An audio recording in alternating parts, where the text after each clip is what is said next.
So it is 7:09. We're in the city council chambers.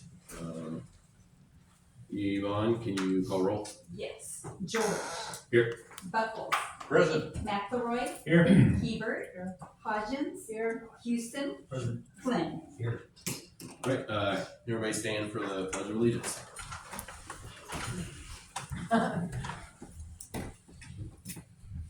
I pledge allegiance to the flag of the United States of America and to the republic for which it stands, one nation, under God, indivisible, with liberty and justice for all.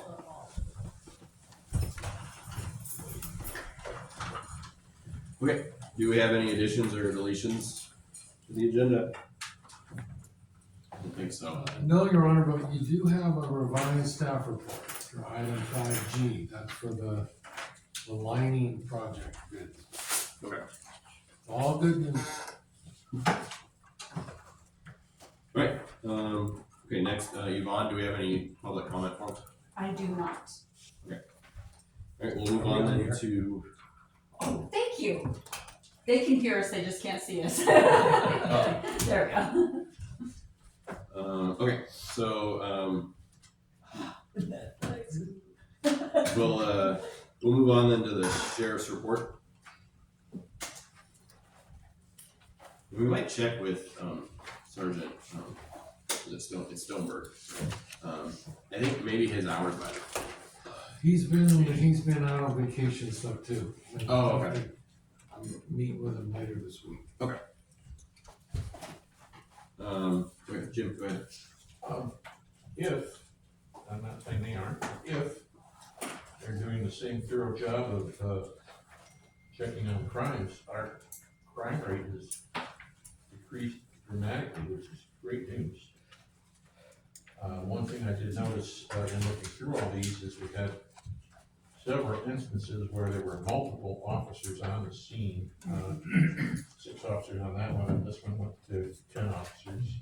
So they've been busy, and we all heard about the pursuit near Cherry Hill, I think, where what they have 10, 12, 14 police involved with that issue. So they've definitely been around, and if they are indeed as thorough as it looks, it's really, really good news that the crime numbers are just minimal.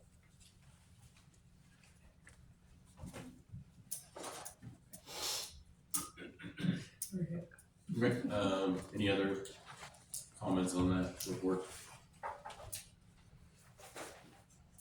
Okay.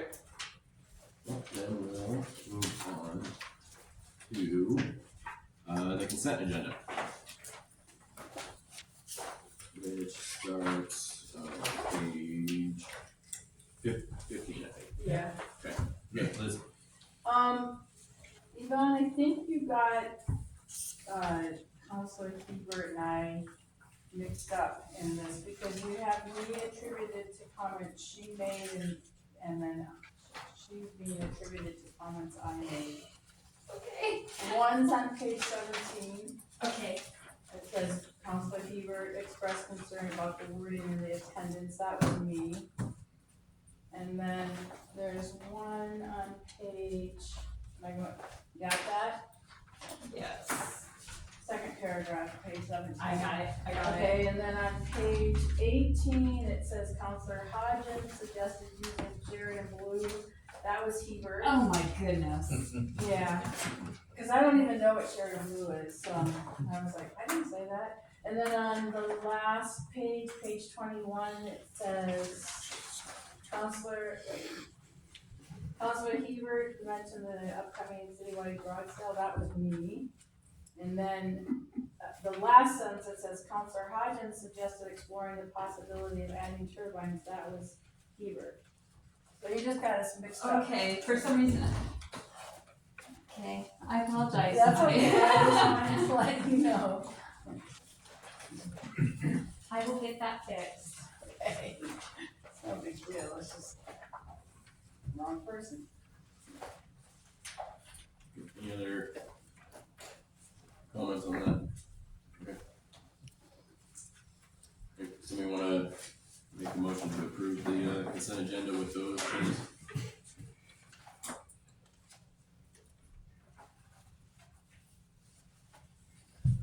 Okay, Peter. I'll do it some coming out. I move to approve the consent agenda as, with, The changes. Corrections. I move to approve the consent agenda with changes. I second it. any discussion on that, Jim? Oh, yeah. Okay, in looking through the finances, I don't know if I had the privilege or not, but thanks to you folks voting for it, the council president now signs some of the checks to go out, and I did that last Thursday. Saw some interesting things, and then I got this packet, which didn't really show, let me rephrase that, what I signed didn't really show all of the things that are here in the packet. One thing I found that just shocked me truthfully is, we spent $17,000 on purchasing another side-by-side. We had discussed that we have $36,000 side-by-side we can't use, that it's not usable, and Kai had said he was going to see about trading it in or getting rid of it, selling it, whatever it takes. So we now have an extra side-by-side. I talked with Yvonne before the meeting. Kai is trying to get all the facts and figures squared away on that side-by-side we can't use, but it's a little surprising that they would buy another one for $17,000 without even getting rid of that other one first.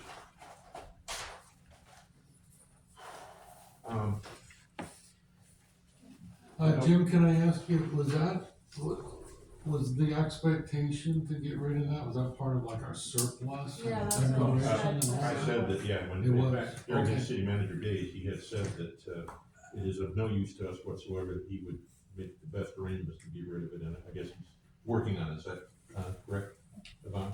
Yes, yes, he asked for the information from the title, and, we made a copy of it and got that all over to him, so he could start that process. Okay, one sec, Danny, go ahead. The $36,000 one was purchased by a previous employee, who, didn't take into account what they really needed.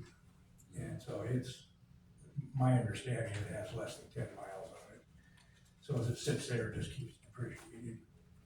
So I think it's advantageous if we get that thing gone as soon as possible. Okay, Lucy, do you have some? And I was gonna ask what the issue was with the other one, and once again, who authorized that without maybe selling or making sure you got the best price for the used one that paid, what, $36,000 for it?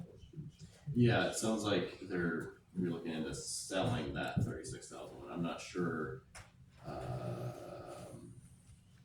about how, well, I mean, I know how we got it, okay.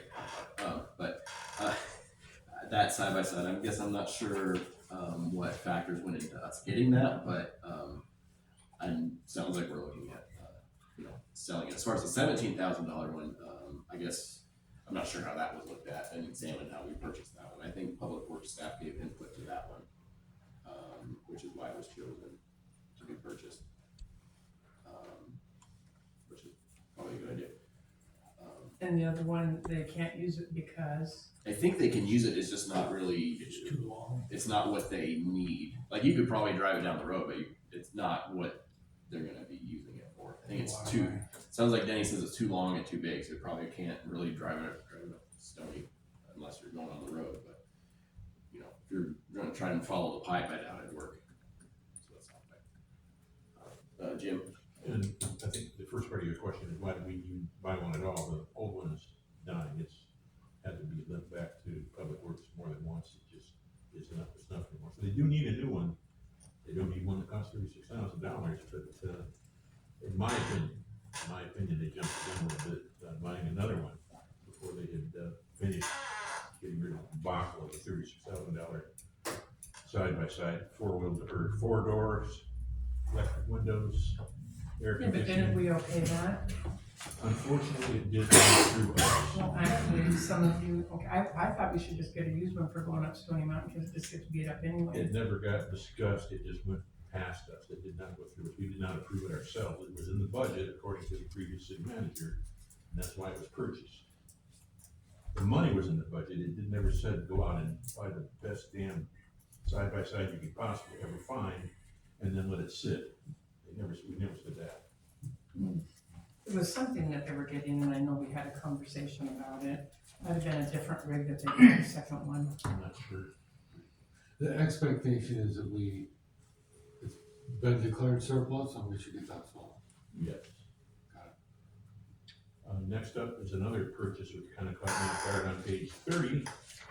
We spent another $17,336 for a 2025 Lamar 16K dump trailer for the water treatment plant. Again, something we hadn't heard about, but obviously they thought they needed, and the money was spent. I haven't heard anything about a dump trailer from Public Works until I saw that. Was that the one that was in the CIP? I'm sorry? Was that in the CIP, Preston? Correct, yes, it's listed on about a dozen vehicles that were on our list. Talking about different vehicles to upgrade, and that was there. Right. And is it just an add-on that you just hitch to the truck, or is it? I'm not exactly sure, about that. It's like also on your agenda tonight is another piece of equipment, at least from that.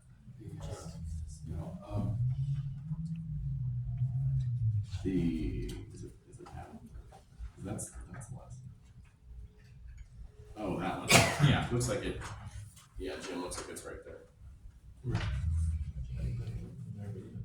Looks like they budgeted 20, so we're getting it for 17. So we actually made money by buying it. Well, not really, but yeah.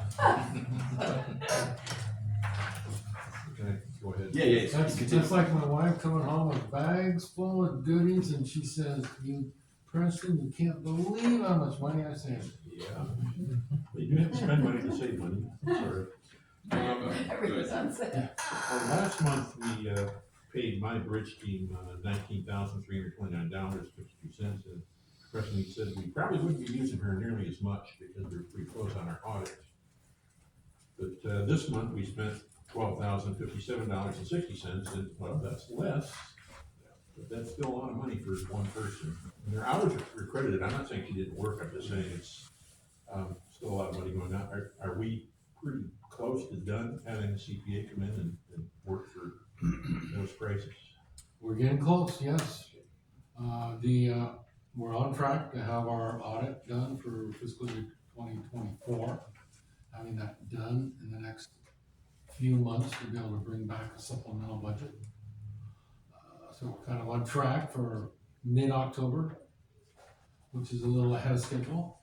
But that, after she can reconcile all of that and help with year end, then we do our supplemental budget. And we're still not technically have audited figures in our budget, but we're gonna be really close at that point. They will be completing the fiscal year 25 audit by the end of this calendar year. At that point, it's all up to date, but really the 2024 is the last big year with all the big question marks. So we get that all behind us. So we really are on track. Perhaps that spike and all was to get us caught up to this point. There's not as much going forward. So hopefully we can see less than 12,000 next month. Working our way down. Yes. Working our way down. Okay. Yes, you will. Along with that, in the what we used to get when back in the vision days of software, we used to get a summary of both income and also how each line of the budget was being affected by the expenditures that were going out. I talked with Yvonne about that. Because of the iffiness of our actual solid numbers, we're not able to produce that yet.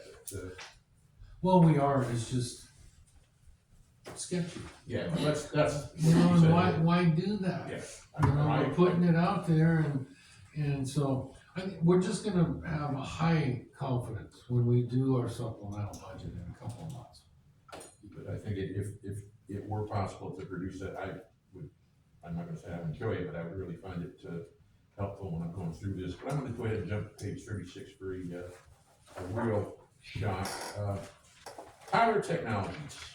I thought we were getting rid of them. Oh, no, Tyler's the one we're keeping, Vision is the one we're getting rid of. Okay. Now, my memory is, of course, suspect, but it seemed to me, back when we authorized the city manager to go ahead and bring in Tyler Technologies, the cost was $70,000, and we said, oh my God, that's a lot of money. But we got told that Tyler Tech can do so many things. It's great stuff, and it's worked, hasn't it, Yvonne? I mean, it's really. It's starting to go much smoother. We're Yeah, getting the it's bumps in the shown road are she was smoothing right. out. But then I noticed in this month's budget, we spent $40,000. 41. Well, actually, $40,972, and for just to be able to have the software. For a license. That wasn't part of the deal. that That's we your, thought that's of. your annual license. Uh-huh. Yeah, that's great, but nobody said anything about that. That's surprising to see that just pop up. I don't think anybody else on the council was expecting a $40,000 fee from Tyler. Well, I was expecting something, because you pay. Oh, sure, I mean, even for Microsoft 365, you pay now, so I get it that there's an annual fee, but $40,000? That's more than half of what we paid for the initial software? That's outrageous.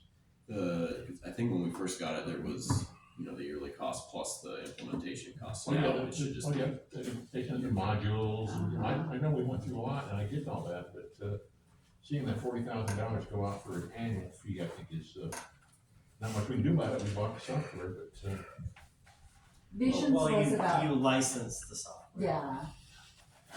yeah. We paid about $28,000 a year for Vision's software as a services agreement, but we did not have as many modules or as much software, wasn't as robust.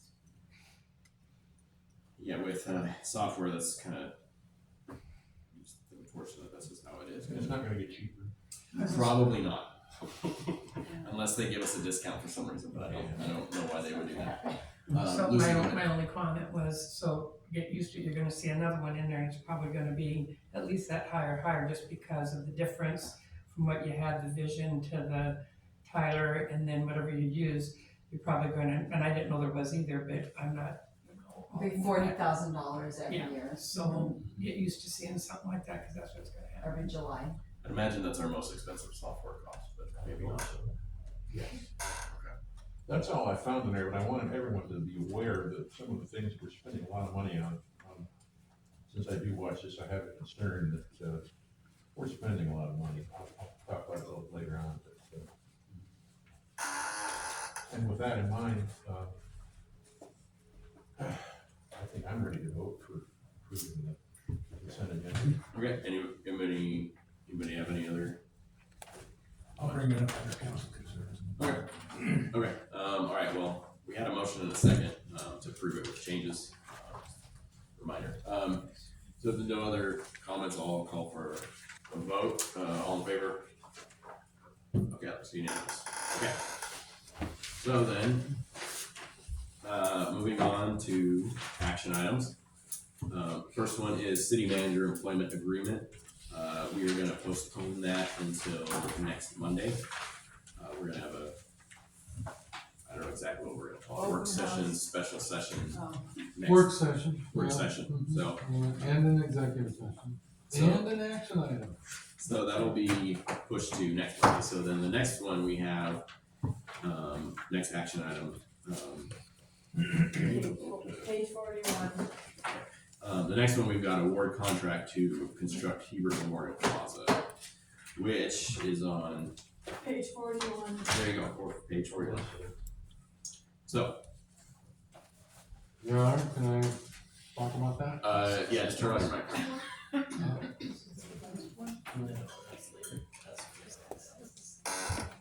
You're off.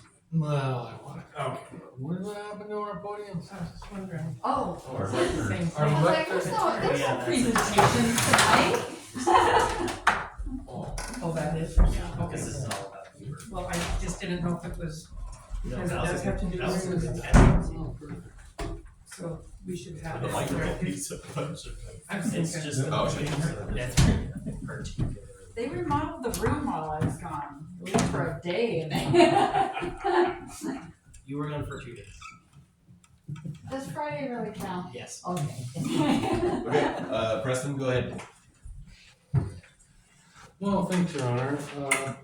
I just wanted to highlight this project. It's, it kind of kicks off a real big investment for this city in our community. This happens to be parks, but we've got a lot of projects over the next 3 years planned to invest in the city of Sheridan. And this project is particularly important. We have with us tonight Hebert, who for about 10 years has really devoted your mind and body and spirit into this project. And it's really been my pleasure to be able to bring this forward. Finally, this council gets to vote on this. The engineer's estimate is a little lower on this. It came in a little higher. You've seen the punch of the bids. The timing of this is to get this work done before any wintertime flows occur in the Yamhill. And that's a requirement of the contract. And so every bidder knew that. And so beyond the protest period, this project can be awarded. The extra money for this project, about $130,000, can come from the general fund. We have projects in there, several projects under capital that are there. Some will be constructed this year, some won't. The Morgan Street parking lot is really kind of a phase 2 of these downtown improvements. That would be potentially bid this winter for construction next summer and fall. Whatever doesn't get done with this project gets done in phase 2. Restrooms, for instance, that's been discussed at some point. That would be part of the phase 2. When the parking lot goes in, that's where the restrooms would be.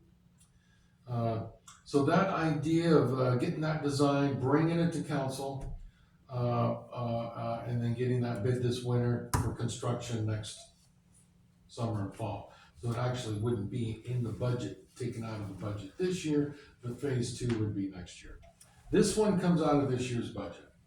Aside from the general fund amounts, we do have amount of $127,000 that's unallocated. That was capital projects unallocated in our general fund. That's another source that can be used for this. So what I'm telling you is we have money budgeted that can all be used toward this project, and you can go ahead and approve the award of this bid with budgeted monies. When we do the supplemental budget in a couple of months, we'll tidy up all of our CIPs to reflect bid results and ongoing projects. When we clean up all the other funds, there are perhaps with staffing. We'll talk later about staffing positions that need to be filled. Money and material services that can be worked around. The same with projects.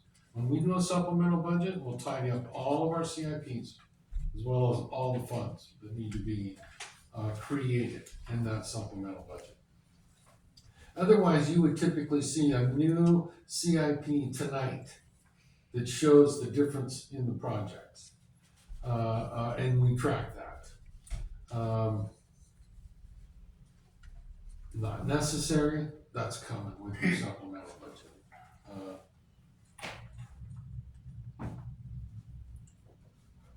So kind of the big picture here a little bit. You might recall back when we were at the budget committee level, we talked about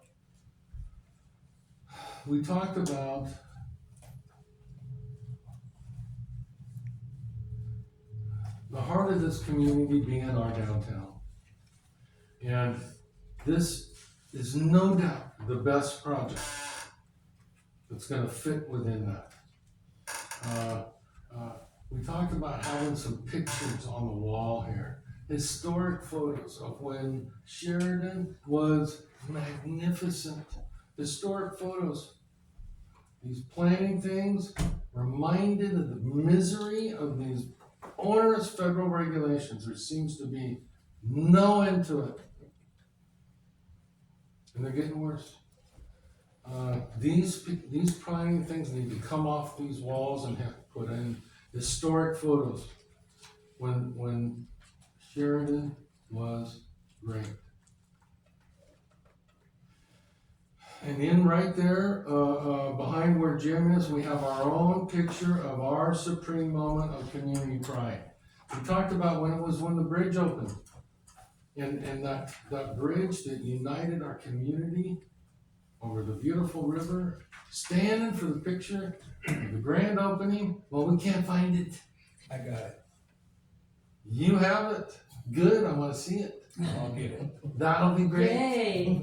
That'll be great. Well, we looked all over. Except for we didn't ask Danny. That's right, we didn't. Liz? Do you mind if I ask a question about the bids? Yes. Okay. So just did a- anybody do any research about the integrity of these contractors? Because two of the bids are so close that it makes me nervous that we're going with the apparent low bid when you know that it's never gonna come out as bid, it's gonna go higher. And we should know more, like it says a little bit about Pacific North Construction that they, they've been found to be a responsive bidder, blah, blah, blah, but we don't know about the other people, right? Or did anyone do any, digging on these construction companies? Well, Tim Gross, our city engineer, followed up with all the subs listings, all the bid bonds and everything that's required for a complete bid. And when the bids were opened, the apparent low bidder was Pacific North Construction. It's incumbent then upon the engineer to go through and make sure all the math is correct. All the T's are crossed, I's are dotted, that we're comparing apples to oranges. People knew what they were bidding on, that's all checked out. And they are complete and they are the responsible low bidder. So, we don't go into depth and look at the other ones unless there's a protest. And with your action tonight, you issue an intent to award. There's a protest period, if there's anything that comes out of that, which could, but otherwise, if nothing, then your motion tonight gives the direction to award that bid, and I execute and administer the contract. So, these general contractors are qualified because they're bonded and they meet the state requirements to bid on public works projects. We have no reason to disqualify anybody as long as they meet the criteria of the bid. And I don't know about numbers 2 through 5, but number 1 met all the requirements. You noted Civil West, they happen to work with them before or anything? I didn't don't mention know. about that. Okay, all right, Ian. Yes, I should hope that Tim Gross was very thorough because we paid him a king's fortune to do so. This, I don't really know much about, don't really care, who's winning or not. Sounds like whatever their selection process is, it sounds like Kai probably got involved in this somewhat. Kai's involvement really is making sure the design's right. Yeah. and that was determined long ago. Okay. So the selection is not something we really get involved with. That's something the engineer does, checks it off, and we're good to go. Okay, the only thing I would say then is I would like to make sure that we are withholding the payment schedule is correct. That we're going to hold back definitely a substantial amount or the right amount. So that when we run up to what we ran up to here recently, which, with this other sidewalk in town, being incredibly substandard, that we have more leverage for them to come back and fix it instead of just giving us some of our money back. Correct. That would be. And that's all in the contract. Basically 5% retainage on all work completed. 5%. Correct. And the retainage doesn't get provided until the project is completely finished and accepted. Then the retainage is released. This is 5% per phase, 5% of the overall, Total project, correct, just 5%. correct. That's not much. It adds up. That, if there's anything 5%. different on that, I can find out from Tim and get back to you. Yeah. But I would that like is, to know because Tim is the guy that selected the last people that didn't do a good job for us. And I trust Tim. I'm not saying that I don't. Right. But I'd like for him to do some due diligence here and make me feel good about the $100 and something thousand that we're spending on his plan. Yeah, and so let me also mention that this construction contract award tonight does not include soft costs like engineering, like construction management, like inspection services. And those can be paid from professional services, materials and services. Doesn't have to come out of the capital. It can, but there are other sources. So this isn't the total project cost you'd be voting on tonight, but the construction contract, which is required. The rest are project funds. And so that's those would get reflected into like an updated CIP that tries to identify full project costs, not just construction. Jim, you got? Yeah, this being a quote government contract unquote, there's no way they can exceed $432,000. That's it. They're not getting another penny out of this. Is that correct? No. There could be change orders that come up. If they're out of ordinary stuff, those have to come back to council if they're of a certain magnitude. I can't remember what our purchasing says on that, like 10% or something. I'm not sure what it is. But there's gonna be a possible give and take on the contract as over time. Because some of the prices are bid on estimated amounts. And we get all of the any hauling fees, the tonnage, all of that stuff is tracked. There could be an increase, there could be a reduction in some of those line items in the contract. Tariffs? Possibly something, that's something we hope that the contractors reflect in their bids when they put all their supplies, all their labor, all their equipment into the bid. They've factored all of that into account. Well, we've wanted this project done for a long time. It's needed to be done for a long time.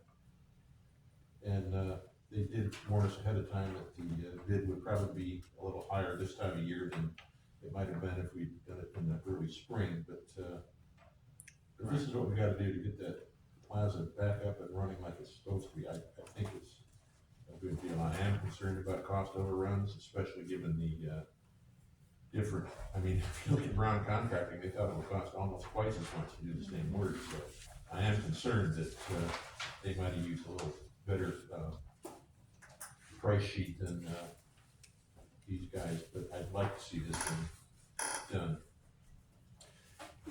Yeah, actually a fairly tight, 1 through 4 are fairly close in their bids, really.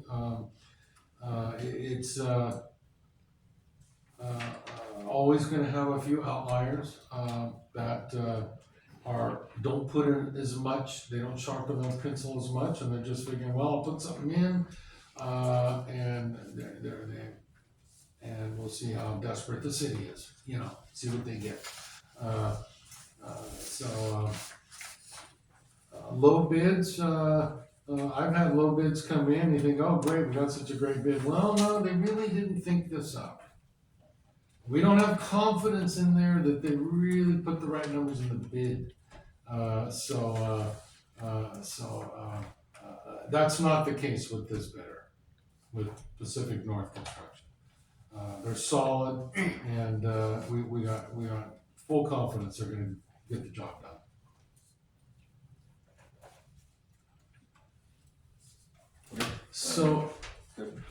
So I was so glad to see Ernie here tonight, who maybe can take a few minutes and talk about the importance of this project to our community, and really also what this all means to your family. And donating the land in perpetuity for City Park is tremendous. Ernie, you wanna come up for a minute? Okay. Need the exercise anyway. Knee replacement. So I got about 3 pages, but they're small pages, so. What I wanted to do is just maybe do a quick background, and what's been going on. Back in January of 1990, my father passed away, and it was about 6 months later, June 1990, that Rotary actually started building a staircase at the Chester Moore Park, the aging market area. And they envisioned this to go right down to where it ends, is right where the floodway meets the floodplain. So it's behind the 106 building wall, which is kind of the divider line. And their intention was to have a path under the bridge. There was no talk about a pavilion at that time, to the west end of Morgan Street. And we used to have a boat landing there. We had boat races for 25 years, and that was the finish line, and it's been filled in since then. So that was what their plan was. Later in the year, my mother came up with a plan for a memorial park in honor of my dad, but also memorializing other people. So that was kind of revealed, and people started thinking about it. And in February of the following year, Morgan Street became a vision of having that a park site where there'd be parking for the parks and then also for the businesses.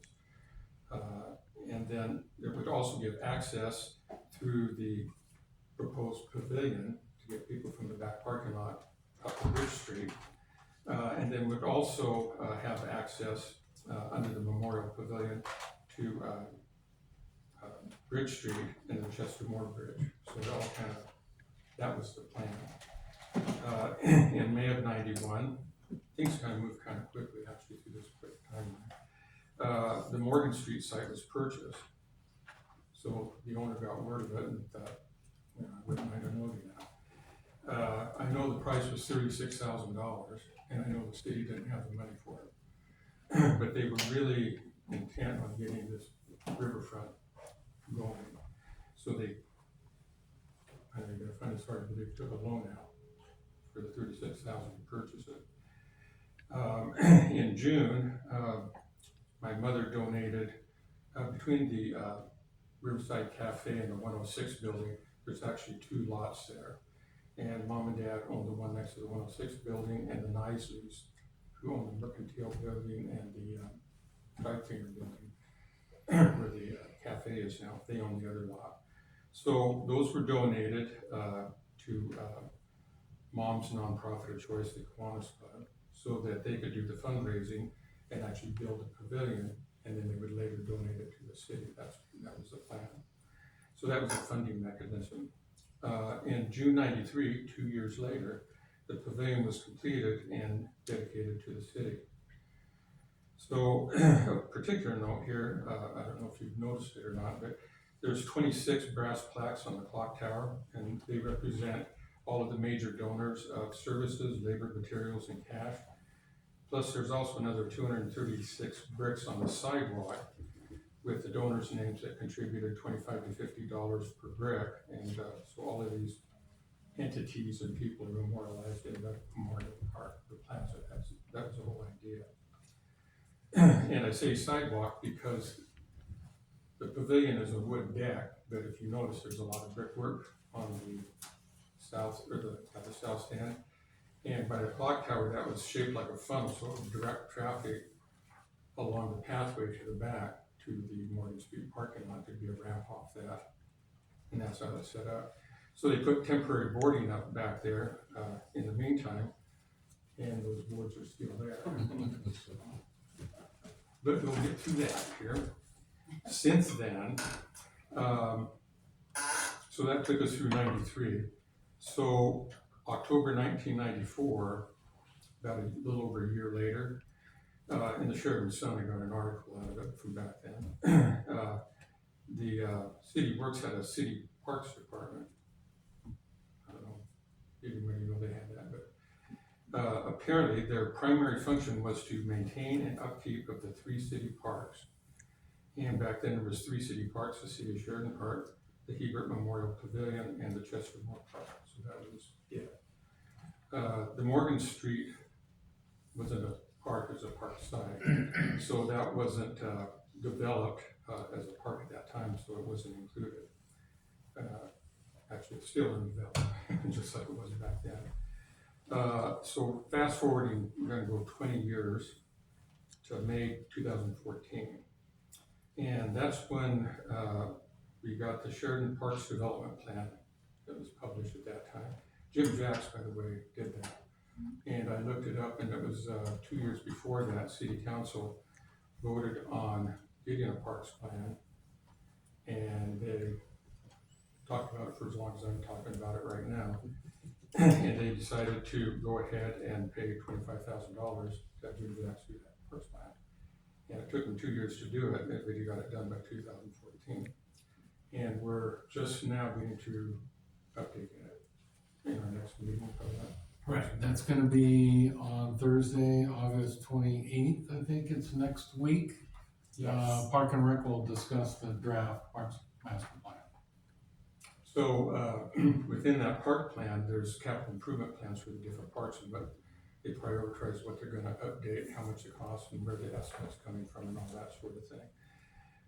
The plan for those parks at the time expired in 2019. I think that's when I first addressed the City Council about this.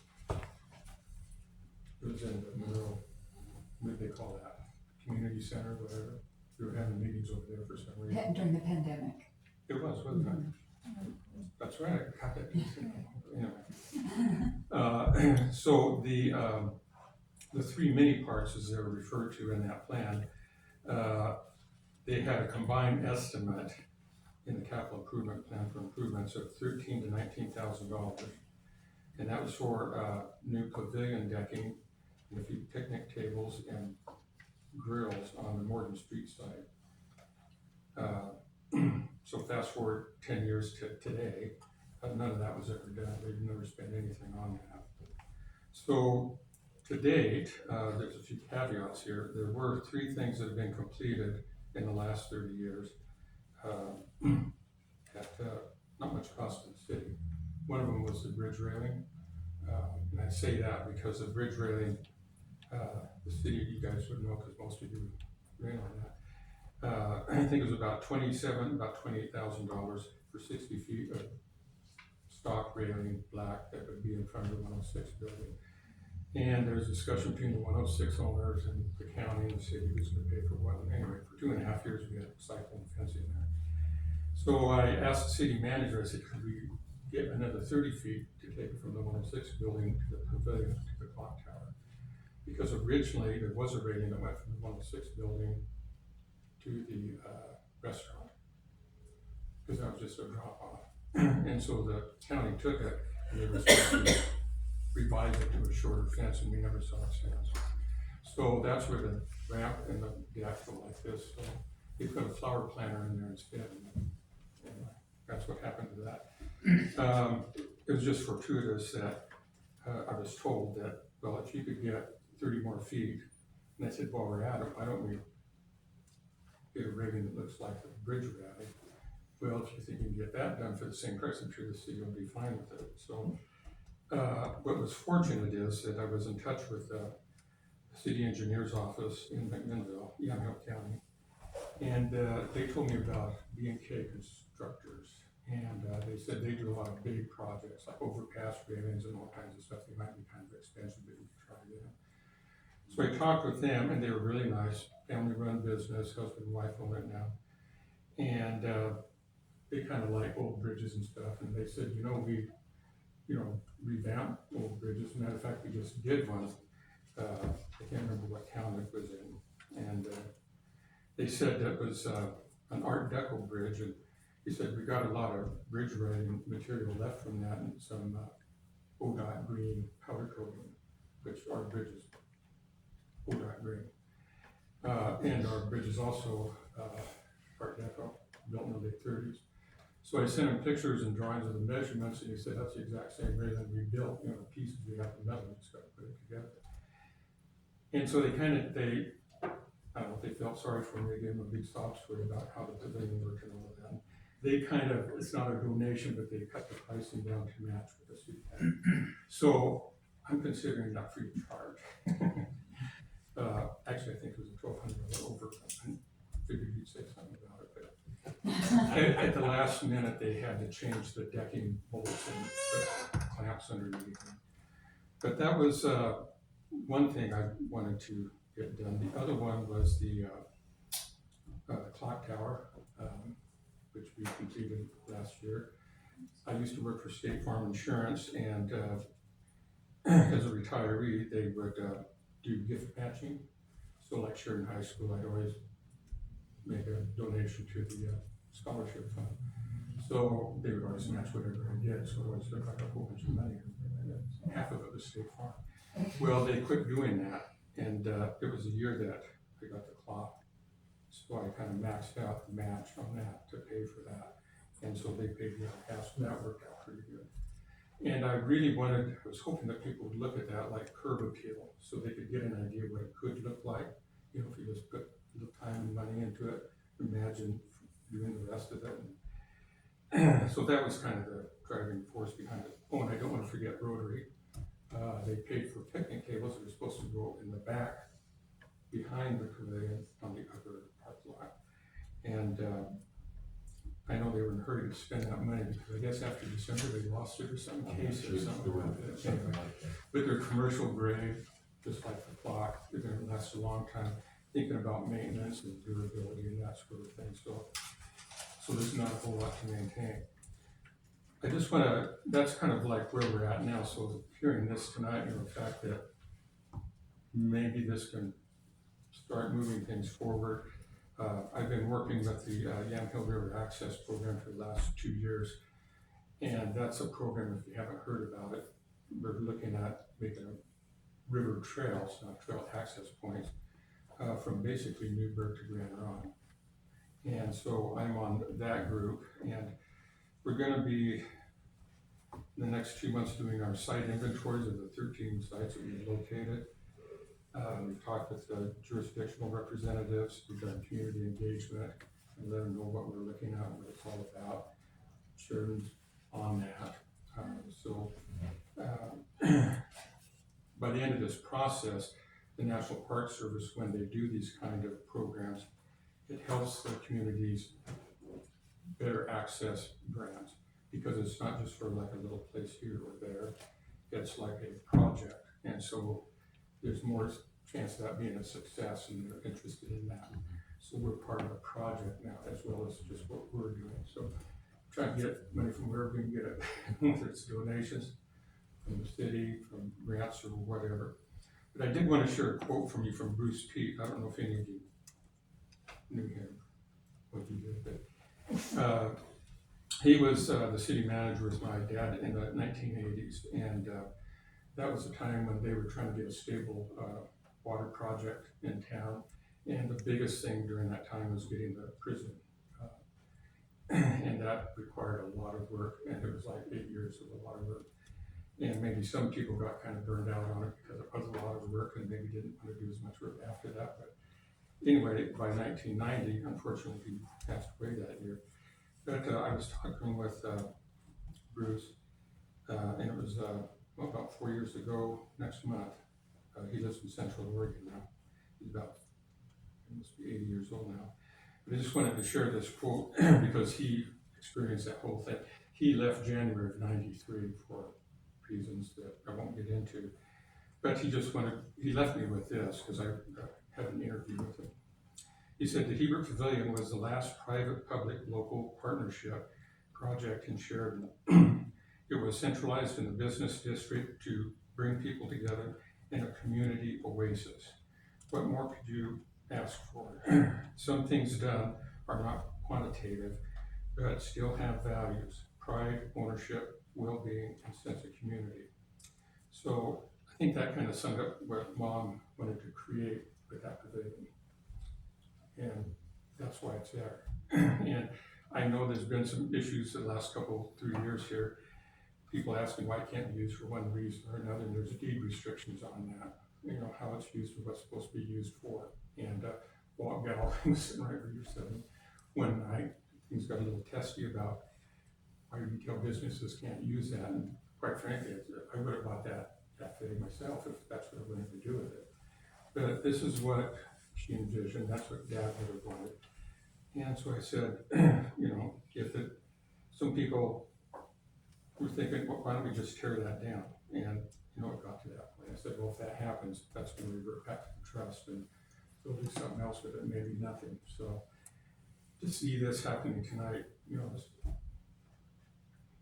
2 thumbs up. But you don't have to pay more than you have to. Watch the dollars. Anyway, that's it. Thank you, Ernie, to you and your family for all of this.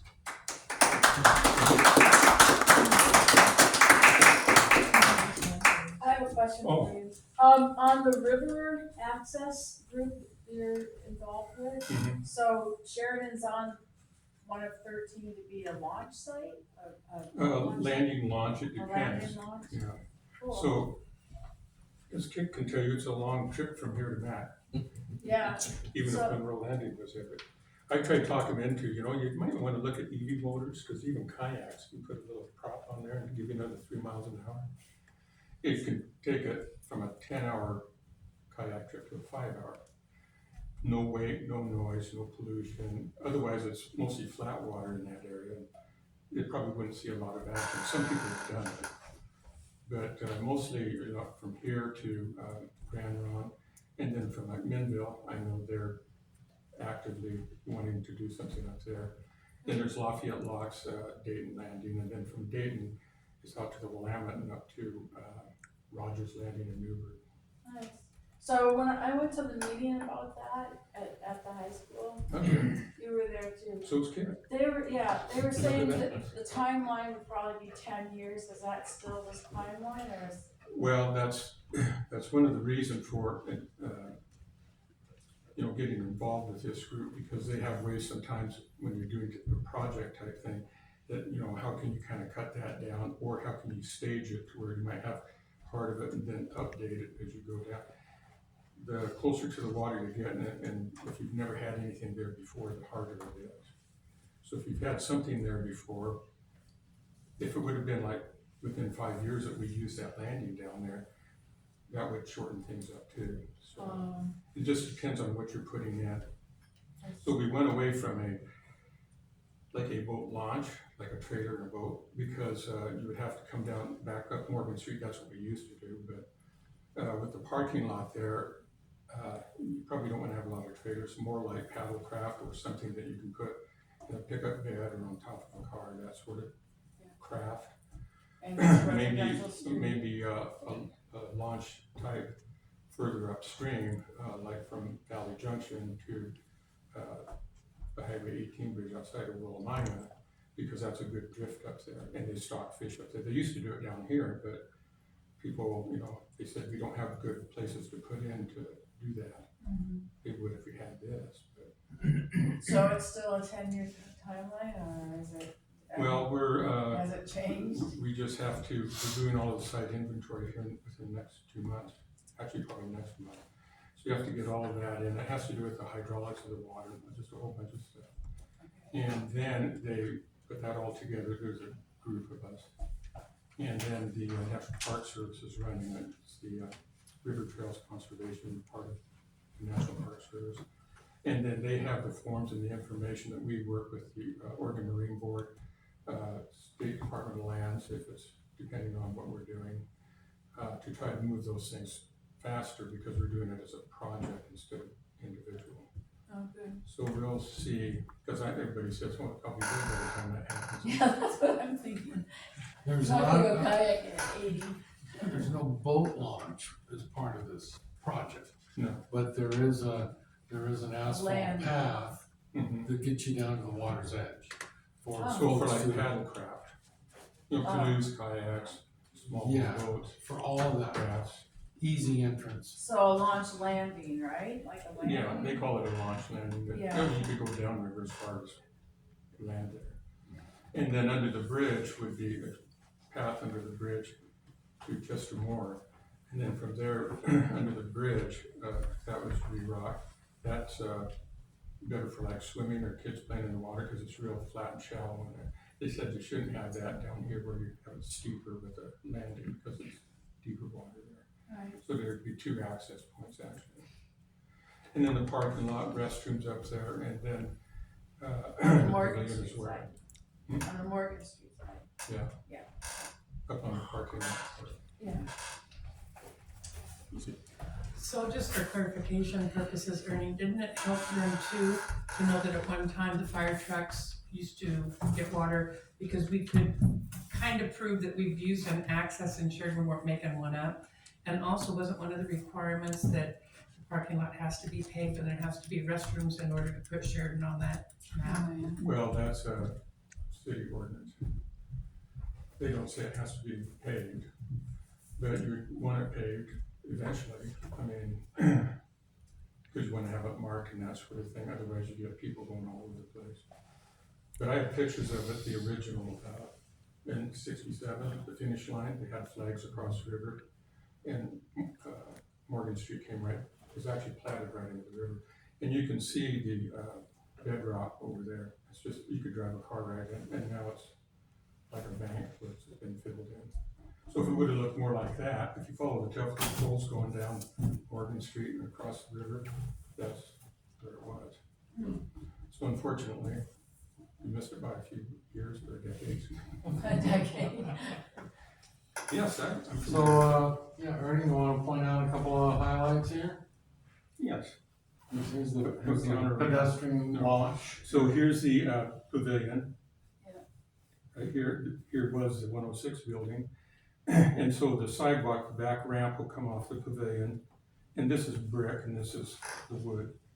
It'll come all the way out here to a landing here. And by landing, I mean up on the parking lot area. Then there would be an asphalt trail down here where the old boat landing was. This will have a retaining wall around here, and this is where these 2 big trees are now. And they would have to come out and plant some other tall trees.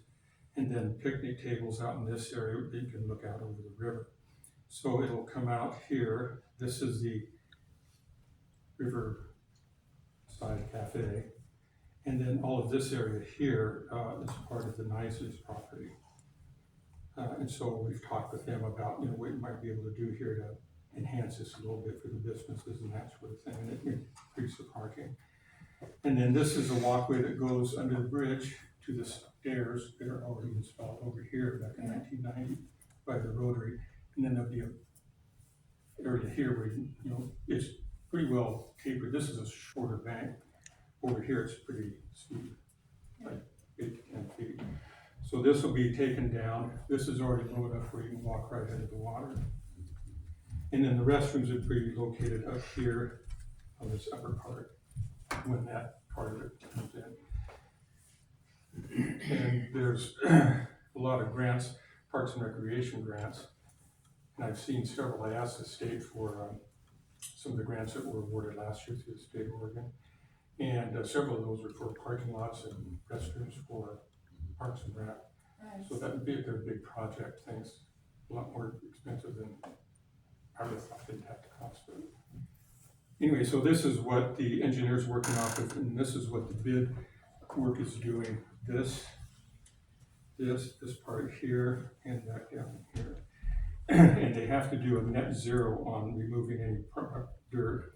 So they have to put dirt in here, so they take out here, and they'll put it here, and then places under here. So as long as you're putting it on the same parcel, then you have a net zero effect on that land and how the hydraulics work with it. That's kind of that. Right. Did you have a question for? Good plan. All right, well, Thanks, Ernie. thank you, Ernie. Thank you. Very much. Thanks. Sounds like it's taken a long time to get to this point, but hopefully we're Well, almost. by giving that little backdrop, you could see it's like, that's what we've done. Yeah. And there was a vision at one point, but we just kind of lost it. It sounds like that. Brings it back. We're just kind of recreating what they envisioned back then. Right, yeah, it sounds like it's a similar vision. Yeah. But, sounds great. Hopefully we're gonna be able to get it done. I'm keeping my fingers crossed. Yeah. Thank you. Thank you. Okay, Ian, do you have a question for Preston or? Okay, well, any questions or comments on this contract or the award? Yep. I move to issue a notice of intent to award the Hebert Memorial Plaza Sidewalk Improvement Project contract to Pacific North Express Construction in the amount of $432,000 and contingent upon no protest within 7 days, authorize the city manager to execute and administer the contract. Okay, first and second, any more discussion on that? Questions, anything? Okay, I'll call for a vote then, all in favor? Alright, that's unanimous, okay. Okay, great. Now, Kristen, you'll let us know if there's any, anything in that protest period, I Yes, imagine not, but. yes. Okay. All right. Well, okay. 43. Yeah, moving on, we've got sprinkler system quote that's on like listed page 43. Now this is okay. This is something that DEQ is wanting us to do and update. Is that right? Yes, that is correct. You said that a little wrong, yeah. Says right here, DEQ is requiring. We don't Okay. have much of a choice in this one. Yeah. Okay. You smile. Yeah. And say, okay. Did you have something to question or anything? Just my point is, originally, we don't have much choice, and so they're requiring it, it has to get done. If we want to continue to have our recycled water, summer recycled water permit. And that's the water that's from the lagoons. That's Recycled water. recycled water from the lagoons that's being used through the sprinklers. Correct. And it's not the amount that goes into the river in the winter months. Okay, Peter. I move to approve the purchase of 2 center-pivot sprinkler systems with hose drips from Ernst Irrigation Design in the amount of $34,991.69. Okay, first and second, any discussion? Lucy, you have a question? So, prior to this, how are they distributing the water? Is this just a upgrade? Was it time for an upgrade? I thought at one time they were, shipping water out to some of the farmers who used to irrigate. Yeah, a lot of cities did that. I don't know if that program's still underway or not, but this is just for our use on our operations there at the wastewater treatment plant. These sprinkler systems. So the sprinkler systems will be dispersing the water where? Like out at the south side park, or, I mean, when I hear sprinkler system, I'm thinking, you know, water in my yard. Where are they going to, where's it gonna be taking place at? At the treatment plant, various uses. There's a need for water washdowns as part of our operations. Whether it's, applied, I'm not sure how that works. And are they? Danny, you might know, you know. So if you go out past the prison, you'll see that big, real sprinkler. Oh, yeah. But I don't remember what you call that. That system's outdated and it has to be replaced. Oh, so that's what it's. So it's been going there for decades. Yes. And I don't know if they're gonna use some at Southside Park or what, but that is definitely where the majority of our summertime water goes. If we don't get a lot of rain, because sometimes we're gonna have to cut it off because he doesn't need that much water. But that's very essential for us to keep up with our roads. So they wanted you to just upgrade, just wanted us to upgrade our sprinkler system. Have to. Yeah, the DEP's Correct. telling us to. Yes, we are not meeting standards with our current system. And I'm continuing to ask a question. So when we do get Southside done, because I know there was plans of using the rest of that land, are we taking into accountability that whatever they do, it may be able to use it there also? I take it you can move them. I'm not so sure about that. They rotate around in a circle. Yeah, I don't know if that can be used elsewhere. Yeah, I don't know. We have a water structure that we still need to install in Southside Park. The You mean the aerator? aerator? The aerator, yes. I'm not sure how this relates to anything like that. Go ahead, Liz. Danny, where did you say that circular Go out past the system? prison, just keep on the pavement, you'll see it. It's just around the corner there by Gut Rods, just go past the It's place. past the entrance to Southside? Oh, yeah, way past. Go Oh, okay, past that's the- why go I past haven't the prison. seen it. I haven't Go gone. past Gut Rods Okay. and go around the corner, and then you'll look to your left and you'll see it. Okay, alright. Okay, any other discussion on this? Okay, I'll go ahead and call for a motion then, all in favor? Okay, that looks unanimous, okay. Okay. Next, we've got the, purchase of John Deere tractor from, Pape Machinery, that's page 47.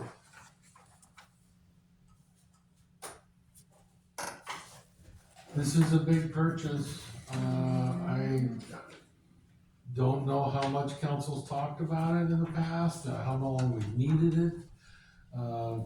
It's off the state bid list. So we're insured of getting a, a real competitive price for this. But, I'm coming in the middle of a lot of projects in the middle, like the memorial and these purchases of equipment. I don't know how much council's been involved in this in the past. It's on our list of approved equipment for budgeted this year, for purchase, so. Ian, do you wanna go or you want? I'm gonna make a motion to. Oh, okay. That's a question. Jim, go ahead. I just, in the past, I'm assuming based on the paperwork behind it, this is a new tractor Correct. and mower. Correct. And I wondered, how long is the manufacturer's warranty on this? Because that's one thing we've discussed in the past too. The reason for not buying a used one is you get a good warranty with a new product. How much, warranty do we get with it, do you know? Well, typical, you get a year, but I don't know, I'll have to find out. Liz? I thought we just purchased recently some equipment for a tractor, like a dump, a snow plow or a dump, I don't know what it's called. There's a lot of roads in here that's gonna be used. Oh, a grader, maybe. A grader, okay, alright, this is a completely different thing. Yeah. Okay, okay.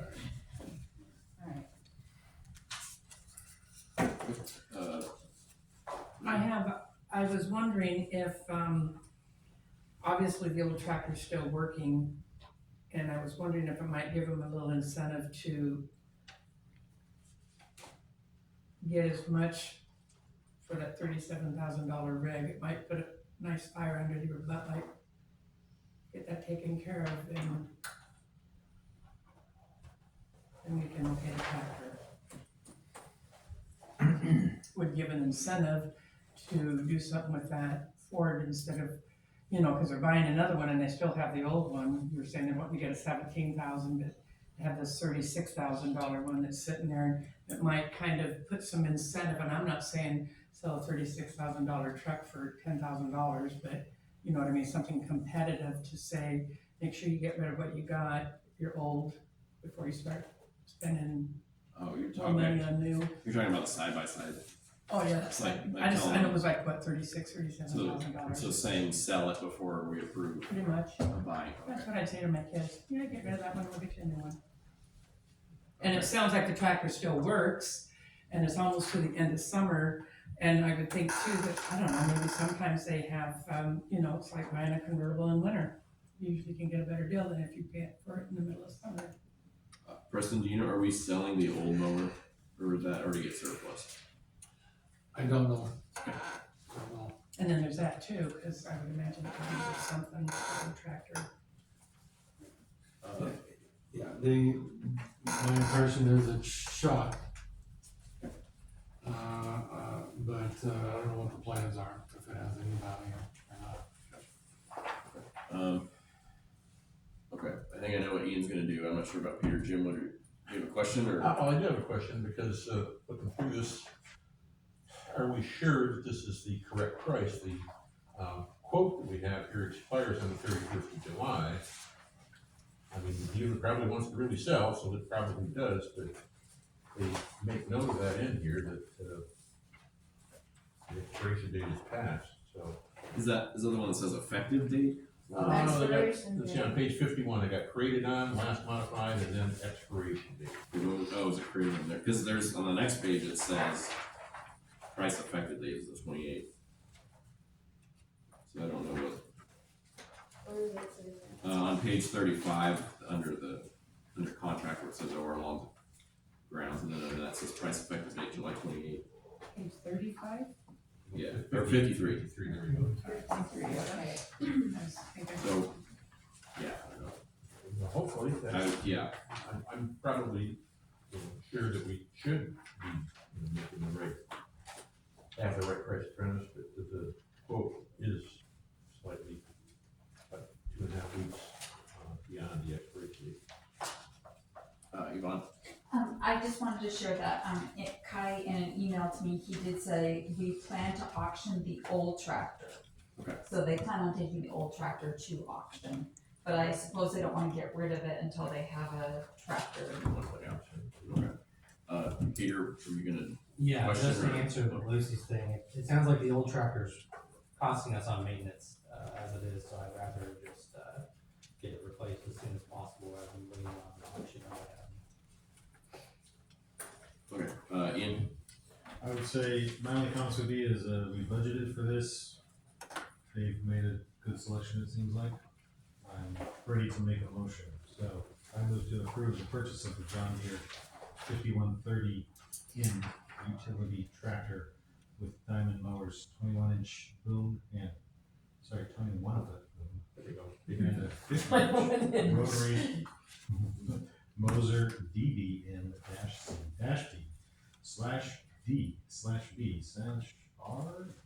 -D/D/B/R, DBR 050-H from Pape Machinery Incorporated in the amount of $181,000, $181,019.09. Second. Discussion? Just for seeing all that. Okay, any discussion? No discussion then, okay, alright, I'll call for a vote then, all in favor? Okay, all opposed? Abstaining? Which one?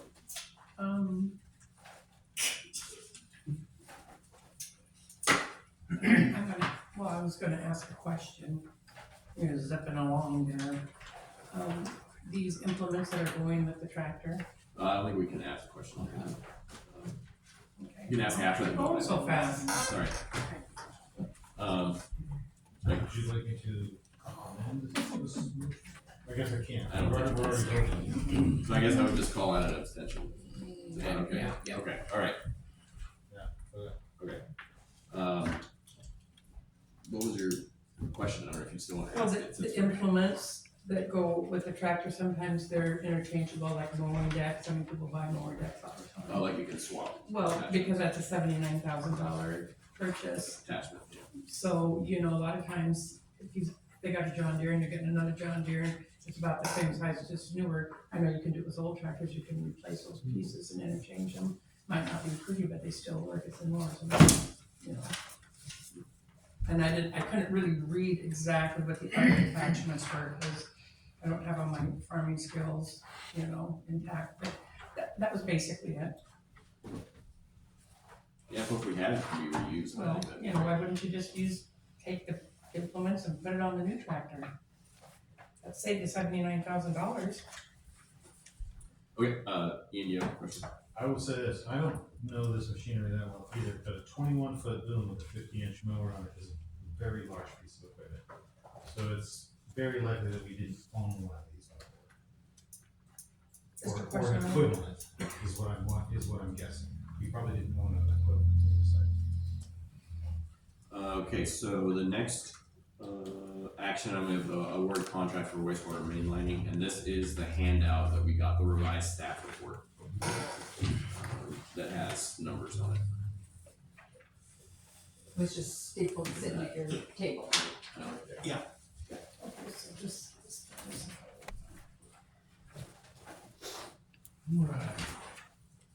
Right, Your Honor, so this, is called the revised staff report for this item, number G5. It's got the cover sheet, staff report, and then the, attached memo from, Tim Gross, our, city engineer. And he called, 10 different companies that specialize in this technology. And that's one reason why we got a good bid, is it's becoming so commonplace now, this technology to burst a line from inside, and you don't have to replace your pipes. And this is a large pipe here, so. So we were very fortunate to get a good price here on this. It's $107,000, $450 from Musco's. Was really an excellent price. And, but I can't remember, what was it, like 5 years ago?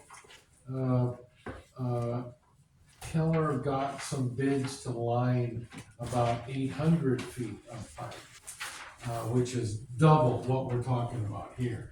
And back then, the cost was between 250,000, 400 and some thousand. So, really thought, you know, given time and all, we'd be looking at probably closer to 200,000 for this job. And here we got just an excellent bid at 107. So, this is a project that came together fairly quickly. We had it in our CIP to do I&I reduction.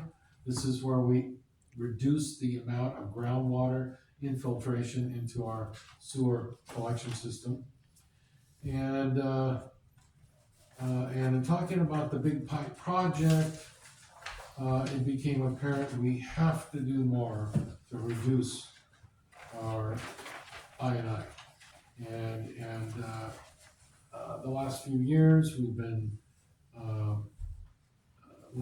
overflowing in our lagoons. Our capacity has not been able to take all the wastewater that we send to our plant because of the high amounts of I&I. So this project not only is important from timing wise to show DEQ we are actually serious about reducing our overflows in the wintertime, but we've got a very good price to line this pipe where we think we're getting the most of our infiltration, and that's through the floodway of the Yamhill River. It makes, it's common sense. That's where we're getting most of our line, most of our infiltration. And this project doesn't create a surcharge upstream.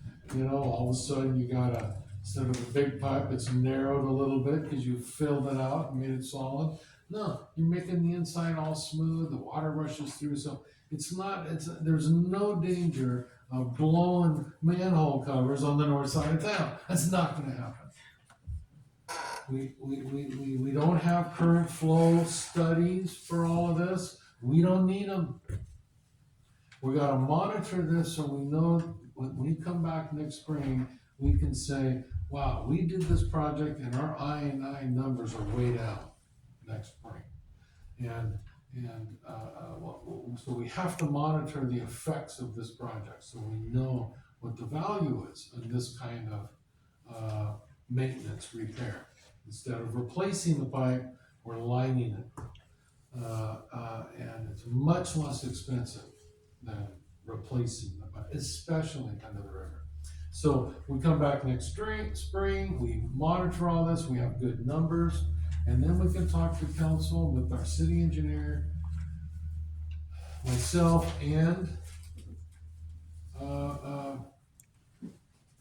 Kai, our public works director, about perhaps a new approach at our big pipe project. That's where this is all going. That's how we measure the benefits, and we can address our real issues, which are groundwater infiltration. Any questions on that? Ian, go ahead. I don't have a question. Oh, okay. And this is the, part of the pipe that goes right under the river, which makes sense if there's groundwater. And I believe you told us that I were getting is like 7 times what it should be for a city our size. Yes, it's embarrassing. What, say that again? It's so, I think it was an email Preston shared that it sounds like we're getting about 7 times the amount of I&I into our system that a city our size should be having. So it should be 7 times less than what we've got. What is I-9 ground? It's, The ground yeah, yeah, water that's not sewer water getting into it. Correct. We call it I&I. It's basically the infiltration of groundwater into your sewer system. It's all gravity fed, so you got a crack. You have displacement for whatever reason, roots, this and that. Water seeps into the system in the winter. You've got these West Hills, and right in the city is no different. Some natural springs. And that, when it gets on the ground, the surface of the ground, then it becomes stormwater we have to deal with. When it doesn't surface and gets into our pipes, then that's wastewater we have to deal with and treat. It all goes to our wastewater treatment plant. So when we talked early on about the capacity of our system and being overflowing in the winter, it's not because we have too many people, really, or because the system wasn't built enough for the density. It's because of this I&I. We reduced the I&I to a manageable amount over years of investment. Then DEQ will say, yes, you can talk about developing a 5th lagoon to actually expand for future population. They won't let us do that until we take care of the system that we have and invest in that maintenance. Okay, any other questions? Okay, no, go ahead. Okay, Ian, go ahead. No, I move to issue a notice of intent to award the Yamhill River Sewer Crossing CIPP liner project to the West Coast CIPP in the amount of $107,450 and contingent upon no protest within 7 days. Authorize the city manager to execute and administer the contract.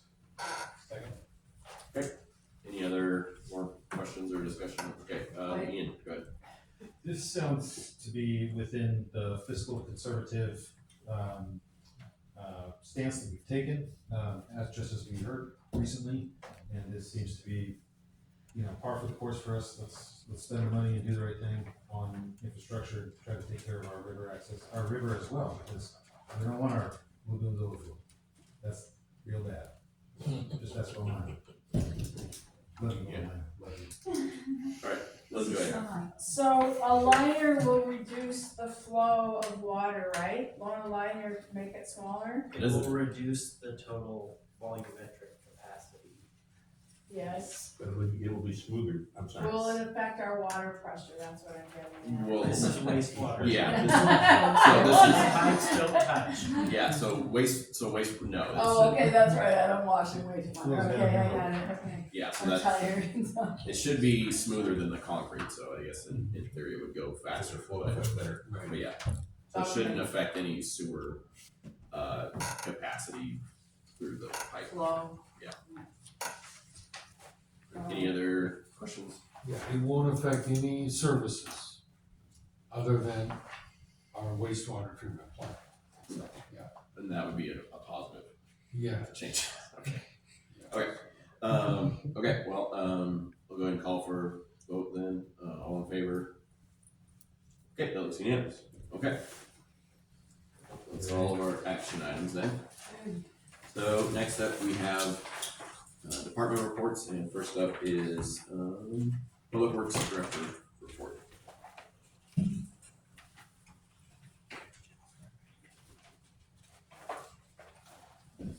Any questions about the city public works report? Liz, go ahead. So the Jefferson Street Dog Park, it says we received bids, we will be awarding ASAP. What does ASAP mean? I mean, how soon? I haven't heard what those bids are yet, but I asked them to get bids on installing the fence. So I haven't heard what those are. But we've got a lot going on, and I figured installing the fence, it really isn't in our core, our core skill set, so I said, talk to some fence contractors and get a bid. And I haven't seen what those are Yeah, we've been waiting on this part for 3 Yeah, years. it's on one of the project. Yeah. Any other comments about the public works report? I just have one in that down under storm, the FEMA stormwater inspections are completed. Sounds like we passed, so that's a thing to say yay about. It's always nice to get good news from public works. And the culvert too looks good. And moving on to page 63, the library reports. Any comments, thoughts, ideas? Anybody? I'll say something because I usually do, because I think Gwen is doing such an outstanding job working at the library and keeping it creative and getting new patrons to come in this month. Again, the numbers are very strong, showing the library is very much used and appreciated by the citizens of Sheridan, and I think that's a credit to Gwen. If she wasn't paying attention to what's going on over there, we wouldn't see nearly the numbers we're seeing there. So I think our money is well spent that we put forward the library. Next up is the city recorder grant tracking reports. Reporting, no changes. Again, there was some clarification requested this afternoon about, the Southside Park, not the Southside Park one. We're still waiting on the Southside Park reimbursement process, but we're waiting for our project extension. So then once we receive the project extension, then we're able to apply for the reimbursement. So it's kind of a two-step process, which the extension piece is the longer part of it. So, and then Jim just asked for some clarification on the CDBG grant for the Yamhill sewer project. That's the project that is kind of up in the air right now. But in the meantime, the reimbursements for that were stopped until the transfer of that $400,000 from the Yamhill County grant for the water looping project was transferred into that CDBG project. So that part has all been approved and is in the works, so now hopefully, depending on where we go with the project, we might get some reimbursements. That's all I know on that. One thing that, Yvonne mentioned also with that is, we don't know, we were hearing that possibly this project might just not need to be done. No idea what would happen to our money if that were to occur. Which project? So, Community CDBG for the Yamhill Street project. and then, I can answer that question, Jim. We would have to pay the state back. Yeah, so we lose. I'm sorry. Go ahead. and then what's the outlook for the extension? You're talking Or about our, the our, sunset our. Yeah, Kai has, initially when he applied for that extension, they said, did they say 6 to 8 weeks, 6 weeks for sure?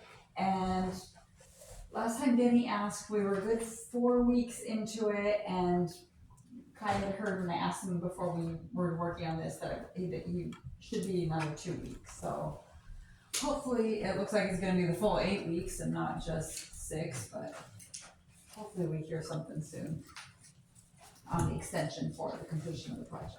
And what, and if they don't extend it, They then, will. They've told us that they will. okay, good. It's a very asinine exercise that we're Let's having see, to go through. project and patience, is that what we're going through? That's what we're experiencing right now. It should be, but that is a resource in short supply. Yes, Yeah, without a that's doubt, a huge project. including mine, but anyway.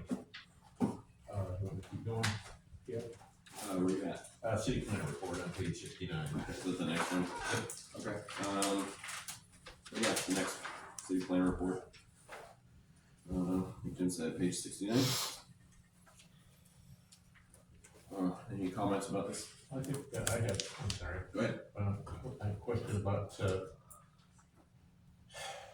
right in the middle of the page, the SR 25-01, 48 unit apartment complex. Their application expired, but it got approved anyway, which is, I suppose, good. We don't know what's happening with that. But now, we're waiting for the fire district to review the application, so they're really not approved. They're semi-approved while we wait for this fire department. Is that what I'm reading here? The project is approved. They can't get their building permit until the fire district gets what they need. So on our end, they're approved. Yeah. And then usually the good news that we're gonna receive a grant award for the transportation system plan. I think that's good. Mhm. And what's that highlight here?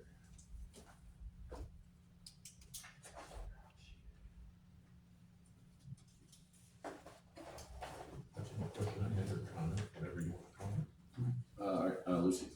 So on the first one up here, Preston, my question about FEMA, which is, you know, our demon in the closet. Is there any way all this mumbo jumbo can be implicated into our downtown area with our businesses? You know, the older, all the buildings downtown are really older. And trying to find a way to get us out of that stigma?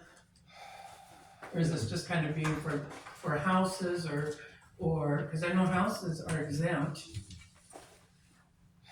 Well, to a certain degree. I mean, you pay flood insurance, but they don't make you go over and rebuild your house all over again just because it was prior to the 1964 flood.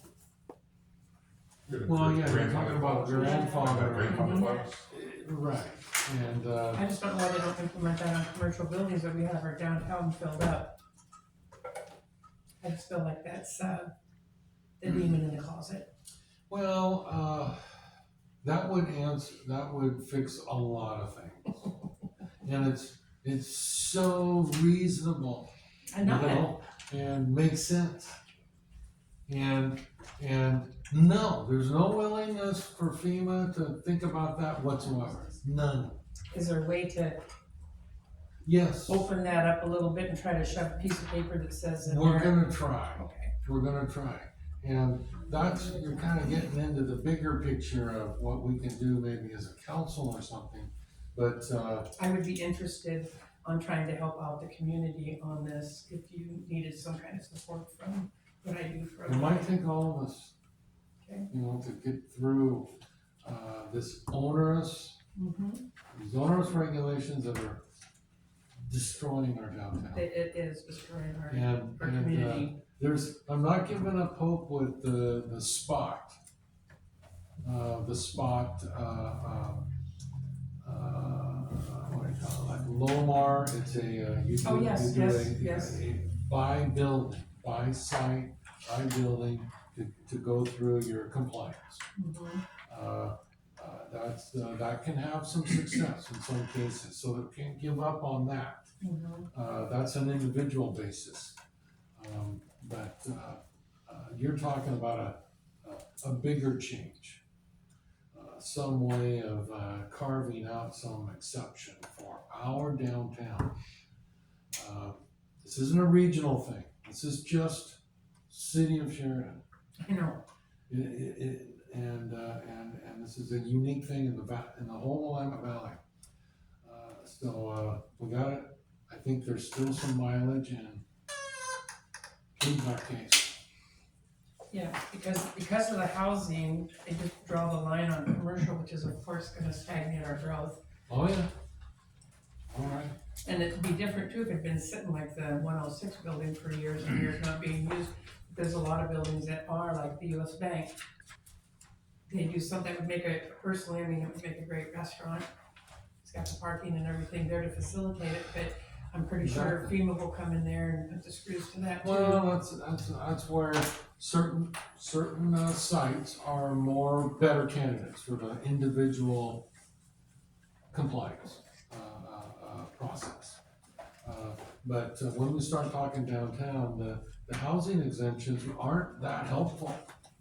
Because if there is housing, it's second floor or more, you still got your commercial underneath. So we can't really decouple the commercial effects.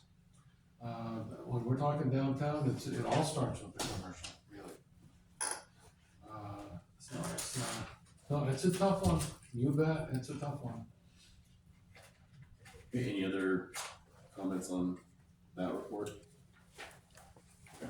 All right, Preston, your report. Oh, thanks, Your Honor. I've got 4 things to bring up. One is, the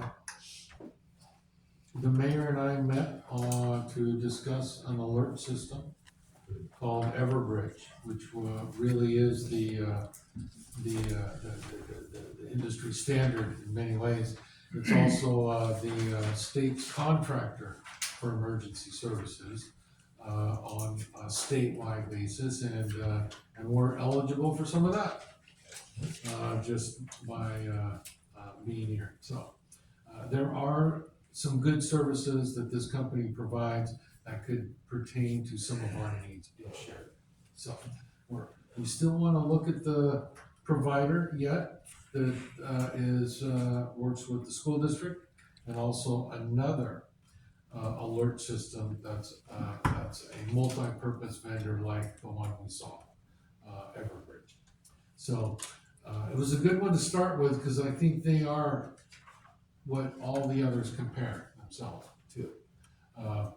But I think a couple more demonstrations and we'll be ready to bring back to council a proposal to invest in an alert system that's gonna be just right for us. And it's actually kind of exciting. We talked about different ways we can set this up for the city. People need to opt in. The utility billing system is completely separate, not gonna be used for this at all. We have a separate system, an alert system that comes in. People can opt in for neighborhood stuff, or citywide stuff like a boil water notice, and others. You've got the fire overlay for a certain area of the city that would be notified in that. So there was about half a dozen things that could work very nicely. People would need to opt in, and we'll we can allow people to opt in when they come in and sign up for water. Whenever we have opportunities to interact with the public, like here, we have members of the public show up, at the cleanup day. You know, we're taking the poster board out to the Saturday market.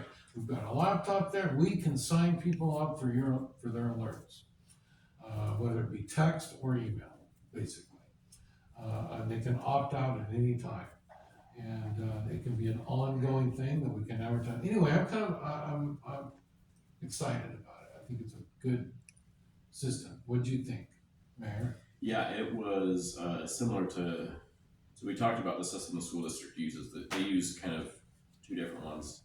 One is Flash Alert, which we're gonna look at. That's used by several different, organizations. The other one is a school-specific program, but this system reminded me a lot of that school-specific program that I've used when I was working at the school district. So it, I didn't like that you had to opt in, but really that's kind of the only way we can do it. It sounds like, as far as like a E911 blast out there, the cities, sounds like cities don't have that capability. That's higher up that can do that. So it sounds like our best option is as far as to be opt-in. But we can also, with a click, we can send alerts, to people's phones, and then, Facebook, social media too. So we're sending out the same message everywhere at the same time. Right. It sounded good, and I'm interested to hear what the other vendors say. But this first one sounded pretty good. So. So is it an annual fee or a one-time fee? Well, that's the nice thing is the state of Oregon has a contract with this company, and for as far as I could tell, it sounded like the big services that we were talking about wouldn't cost us anything. Wow. So it might not cost us anything. If there's some add-ons, then we might have to look at that. But they're still getting us some info. But from that first meeting, it sounded like this is a contract the state has, and that it wouldn't be like billed to us. But we'll see. We'll see. Well, and we'll know, what's the buy-in cost and what's the maintenance cost. We'll know all that, so there's no surprises. Yeah. So the second thing is the logo. In your binders, you have, the color as well as the black and white. And to me, there's a real nice one in here. It's got the blue and the green and everything as far as the color goes. Sheridan blue. Yeah, the Sheridan blue. The black and white, we kind of already decided, but if you wanted to, it's like the second page from the back. That's the one that's got the light green, blue, very nice. And so it'll come out well, on paper, vehicles, all that kind of stuff. The same color as the bridge too. Yeah, well, right. ODOT green. And if you, anything with the solid colors, though, that's not gonna come out well, really. It just doesn't print well, and it's a lot of ink, and, but, so what do you? I think I have a shirt at the house, it's for the Maritime Museum in Astoria, and it's dark blue with white, and it just shows off really, really well. I think this would be great in a shirt or something like that, and then use the tri-colored one for your station, everything else. But man, if you had a shirt like that with the blue, I'd like to have one being on the city council, and I normally don't say that. It's a small price to pay for me volunteering, but that's a good, that would really stick out good on a shirt. Right. Like my little arrows. Well, right, and I think you're pointing to this I one. like this one. Yeah, it's That one for everything else, but this would look great on a shirt. it would, wouldn't it? It Yeah, would. something like Yeah. that for a special application, like a shirt or something. Yeah. And then the big one, the second one from the back is, Yeah, that was. it's got the three different colors. I like that. That's the one in the front here, so. I actually kind of like both of them, but when I was sharing with That guy. Tyler, while everybody was gone, and I just said I thought that would really look great on a shirt. You use a lot more words than that. That was descriptive for you. Okay, any other thoughts? Yeah, I think that black and white, that color one they're talking about, and then even that blue one, if it could be in there somewhere, but, A special application. yeah, we might see, I don't know, if maybe the trees could be a little bit bigger, and then I'll circle the spot, that doesn't quite line up. I don't know if you look at it on top, those lines on the left are a little bit longer than the ones on the right. We yeah. might just, I don't know, even it out. That's the only other thing. And where's that at? On all of them. It's like a weird, it's barely noticeable, but it's, on the right side isn't quite as long as the one on the left side. Oh my gosh. That's provocative. Oh, Wow. wow, good eye. Wow, okay. But if the trees can't be made bigger, then that's fine. But I think that color to me, I think is really good. It's only 3 colors, so it's not super crazy, but Did you mark those lines on your copy? yeah, I can circle, yeah. Okay, I'll take that when you're done with that thing. Yeah, I'll just circle on all the. You should measure it though, cause it's kind of, it might be an optical illusion. Yeah, it could be. I think it is though. I think it is a little bit shorter than that. Yeah, it does look like it when you first mentioned it, but then the Yeah, more the I tree's look been a at it, little it's bit like. bigger, might not be bad. Yeah, You and can go a little bit, tweak it just ever so slightly. yeah, if the trees, because it's shrink, those lines might look kind of blurred together if we can make them a little bit bigger. That was my only notes. My that was key with this. Yeah. We're so long working on this. Yeah. Yes. Yeah. And this will get exactly what you want.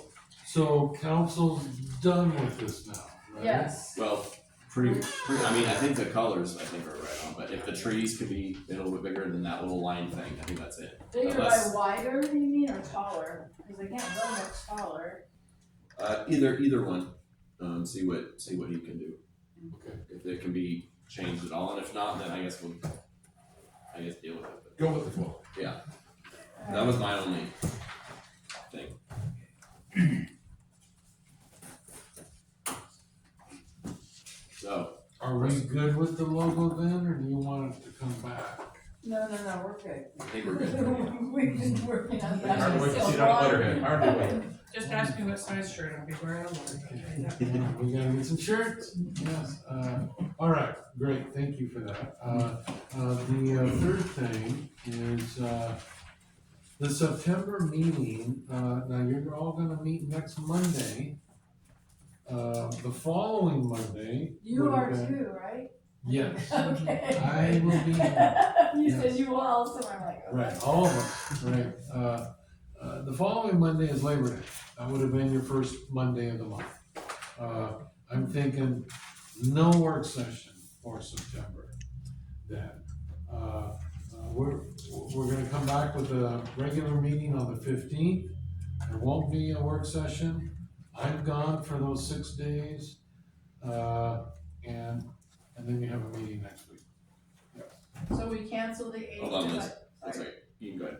Does that sound adequate to, produce what you need to do in that time, you and that question to Tyler? Is that cool? What You have did you any time about next week? About having a meeting, skipping the meeting in early September. Oh, no, that works best for me because with Labor Day, pushing the meeting to Tuesday, I have Carlton City Council that same day and they only meet once a month. So that's my built-in unavailability. Okay, that's good. So my calendar has, we were gonna meet September 8th and 15th, the 8th in lieu of Labor Day, so should I take the 8th off? Yes. Yay, Cause we're gonna meet on the 25th instead. okay, Well, yeah, we'll meet on the 25th of August, Alright, and then Preston would be gone the 8th anyways.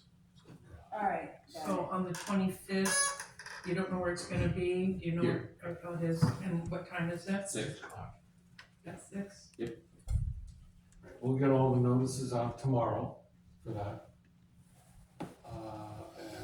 And no work session in September, but the 15th will be a regular meeting. You'll be there for that, so. Okay, one more question, and that meeting's just for people meeting you or looking at you and then voting and then, Looking at you. I mean, I have that, you know, the, like, is that what the 25th is for? It's just for that, Yeah, pretty it's- much that one. I think it technically is a work session, and then it turns into exec session, and then it's regular. Right. Kind of it's three. It's Oh, special session, not work session. Sorry, special session, yeah, sorry. Yeah. But it starts at 6. It's kind of a, gathering some public input, executive session, and then contract. So, all three things. Yeah, okay. Last thing. I'd like to pass these out to everybody.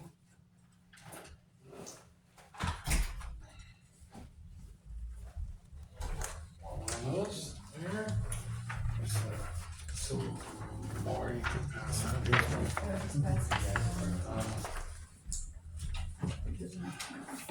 So We were a little happy when handing those out for us, and there were only enough copies. I can share, it's working. Okay. Didn't you grab it? Here's another one. Pass We're that good. down. No, we're good. Yeah, I think we're gonna. Okay, people adjourn. Anyone? I see it. Valerie, you want to Okay. see? All right. No, I Okay. Did you have one? Okay, all right, so, with the staff changes that are needed, we're, you know, that we're down a finance director, our assistant city manager is leaving in November. No. So we have actually 3 changes on staff. One to hire an assistant, changing our city recorder's function a little bit, with Omega. She becomes more finance with city recorder. She's got her title now, that's great. So she basically gets a bump and moves up, recognition of her finance duties. The other job description that we need to recruit is a deputy city recorder. I don't have that one ready yet, but the very first position we need to fill is the assistant city manager / finance director. Now, you might all recall, I brought forth a finance manager job description, prior to council. And you heard me tell you how a finance manager position can really shore up all of our finance needs, without having to bring in somebody that will supervise. And that's really the safe bet. If I'm gonna be here, then what's really needed is an assistant manager / finance director. This is a much more difficult position to recruit. I've tried it before and failed, but if you have this type of a position that's upwardly mobile and that person wants to become a city manager, then you might find that combination. And that's really what the city needs. You bring in this kind of a position, in a couple of years, you build relationships with the staff, the council, the community, and you think, well, is this the person that can succeed in the city manager role? No guarantees, but there's an expectation there, and that's the kind of person you wanna attract.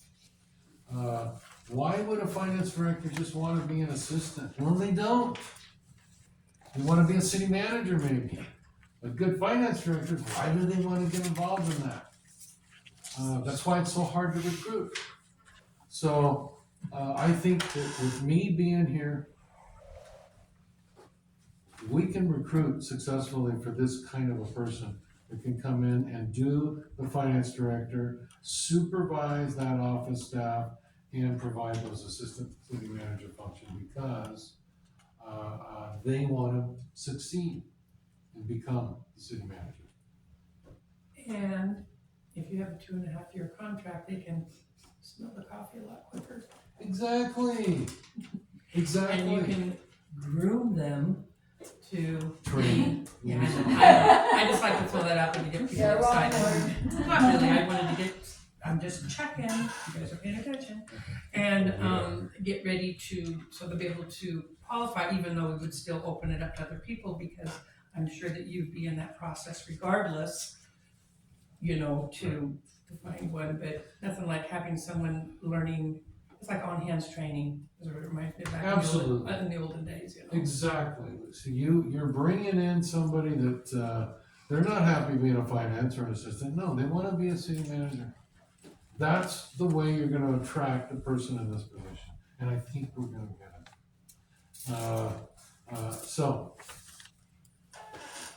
This is what you might call shooting for the moon. You strike out, fine, you go for your finance manager. But I say we shoot for the moon on this. It's the most important key position right now, for which all the rest are, complement. And to that end, I mean, unless you need to think about it, I'd like to get a hiring panel of Yvonne, Elisa, our HR manager, another city manager, and a council member to be on that hiring panel. I think that's an excellent way to involve council into hiring, basically a department head position. I think it's best practice to do it that way. If you're ready, yeah, tell us who wants to be on that panel. I'm not volunteering for this panel, I have a question. The assistant city manager / finance director, I'm assuming that position won't be available until Yvonne departs the. February 17th. Well, November 17th. Oh. yeah, I would, myself, I would wanna have a couple of weeks of overlap. So we would wanna have somebody on board basically early November. They got a couple of weeks of overlap with Yvonne, and then she, bon voyage. That's what I'm figuring, Jim. Yeah. We don't have a gap, we don't want a gap. Yeah, no, I agree. I really not, no. I was just a little, you made it sound like, okay, tomorrow we're gonna get that committee together. It's like, whoa, we're talking November, this is August. We need a little. Towards the end of August, Joe. Oh, yeah, Almost exactly.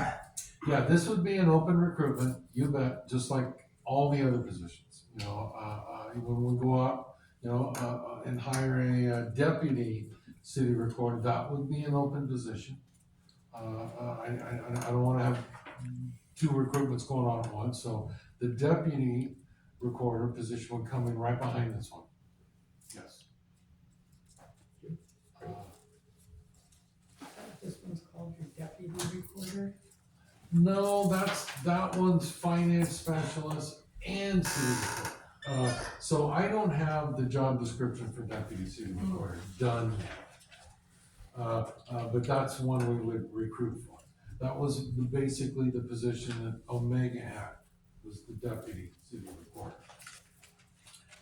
Where's she going? Well, she's going into she would be going into the finance Oh, she was. specialist City recorder / city finance. recorder.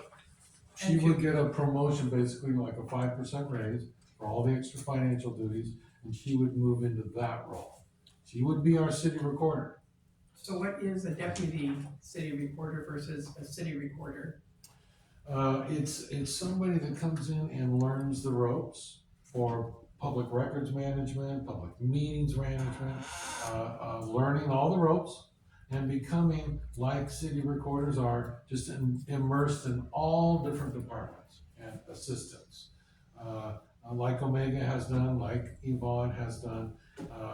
This city's had a great tradition with city recorders as being really the hub of City Hall in many ways. And so this just goes right into that. We'll be down 2 positions. We hire 2 positions. The assistant and the deputy city recorder. And in terms of salaries and all, we've got plenty in personal services. We don't have to move money around or anything. because we've got an assistant and a finance director, all those salaries, then that moves into an assistant and a deputy city recorder. So salaries are fine. If we have to shore up anything, moving money around, we do that with our supplemental budget in a couple of months. But budgeted wise, we're solid for all of that. And I'm ready to get some announcements out and see what we can get. And typically the mayor appoints or anoints a councilor to serve on that hiring committee. Unless you want to do it yourself, Your Honor. But if you're ready, let us know who it's gonna be. And we can move forward. Okay, yeah, I'll probably just check with everybody or have somebody Okay, see who volunteers or whatever. right, okay, I won't let us know. Peter, do you wanna do it? Yeah, if no one else is super excited about doing it. Is anyone else really excited about doing that? Yeah, You excited, Peter? a little. I'm trying to read, I'm trying to read. Cool, bring that Okay. enthusiasm. All right, Peter, you're appointed then to be on there. Okay. Nice. So we, Great, well, thank you very much for that. And I'll also distribute the draft for the deputy recorder. We've already got that. So we'll modify it, modernize it, we'll get that out too. But we're not gonna recruit two positions at once, one at a time. So, that's all I had, Your Honor, and thank you very much for that. Thank you, Peter. okay, so then, next we'll go to mayor and councilor comments. Danny, go ahead. So I gotta back up on the historic bridge picture. I said I had it, well, I kinda do. Mary Ann Thompson researched it, found them, and she's putting that together. Oh, great. So, I thought I'd better clear that up for you. I know she's online tonight. So she, yeah. She did a lot of work to find that stuff. All right, well, thank you, Thank you, Mary Ann. Mary Ann. Yeah, good, continue. So Kurt Arthur from the real estate company that's dealing with the Hyder building, he sent us all an email, I hope you all got it. So we thought that possibly by the end of July that auction would have happened. And I haven't heard anything, have you heard anything? I know you were supposed to meet with him and you were out of town. Correct. I've heard that there's a new owner, yes. Oh, yeah. I don't know who it is yet, I haven't Okay. met with the owner's rep, but that's all good news, Yeah, okay. yes. Have you heard anything on the Huntley building? I know that's a little bit further down the line, but they got a really better price than they had, that's for sure. I don't know about what the disposition of that is, but I'm trying to find out more in terms of, it was being retrofitted for a restaurant Yes. and then stopped. Right. And I don't know how far they got. That's gonna be helpful for when we roll out a red carpet to somebody that wants to come in. Yeah, Like a hood for a restaurant, that's the biggest Plumbing. cost. Well, yeah, new that's- panel. Yeah. That's, it could be very well plug and play, Right. The, you know? but I think in his email, to me, it sounded like it was gonna have to go through a similar process that the Hyder did, meaning it was gonna have to be foreclosed on. Right, But I'm not 100% sure. that's but kind of yeah. what I got out of it. Yeah, so I'm not sure about that, but that would be good to know because if it's gonna be an even longer process than the Hyder, I mean, that was pretty long too. Yeah. As far as the auction and then, oh wait, it actually has to be foreclosed on, and then now somebody can buy it in July, August or whatever, but yeah, Okay. I can check with Kurt too, or me, I'll, either Kurt Preston will, being, or I can, or we can share. And Kurt being, Kurt Arthur's the main realtor. Good, you can continue. Got a few more here. I'd like to see these lots across the city hall get on the market. So we need to discuss that, see what we're gonna do. We plan on doing it right after hometown days, and hometown days is gone. So, The other one I have is the farm lease at Orchard Street. Has that been taken care of? Has that been paid off? And I don't know if we've received payment. has he been notified that he's all done now? Yes, and I will follow up Okay. with that. And then I have one more. Did you say Orchard Street? Yes. Orchard It Street. was called the Orchard Street Park in the parks. Yeah. It's 10 acres of farmland donated by Hampton Lumber. The other one I have is, in the vouchers, we paid Lowe's $3,547.89, and there's only about 4 things listed that come up to $704, so I don't know what the other things were. But months ago, the council made a consensus that we shop locally when we can. And I realized, like, there was a toilet on the Lowe's one, that probably nobody here has a toilet or in Willamina. But there's all sorts of things that, again, we need to support our community. We agreed to support our community. And so when they get $3,547 and Sheridan Builders gets $550 and Skyberg's gets $404, I think we can do better than that. And I think people are just running there because that's easier for them. Convenience. Yeah. And I think we need to support our town. We don't need to support McMinnville in that aspect, or Lowe's in that aspect. They're a great place. I go there all the time too. If I go here, I go to Willamina and then I drive to Lowe's. That's it. That's all I got. Well, thanks for mentioning that. We'll emphasize. Lucy, do you have something? So Curtis, on the Hyder building, when I talked to the lady who actually was the lender that foreclosed on him, she said that the gentleman that originally wrote the offer still wanted a chance after it went through foreclosure. She told me that he was still interested in buying the property, even though it went through foreclosure, because he wasn't gonna pay the people's liens. So I was wondering if that's the same buyer.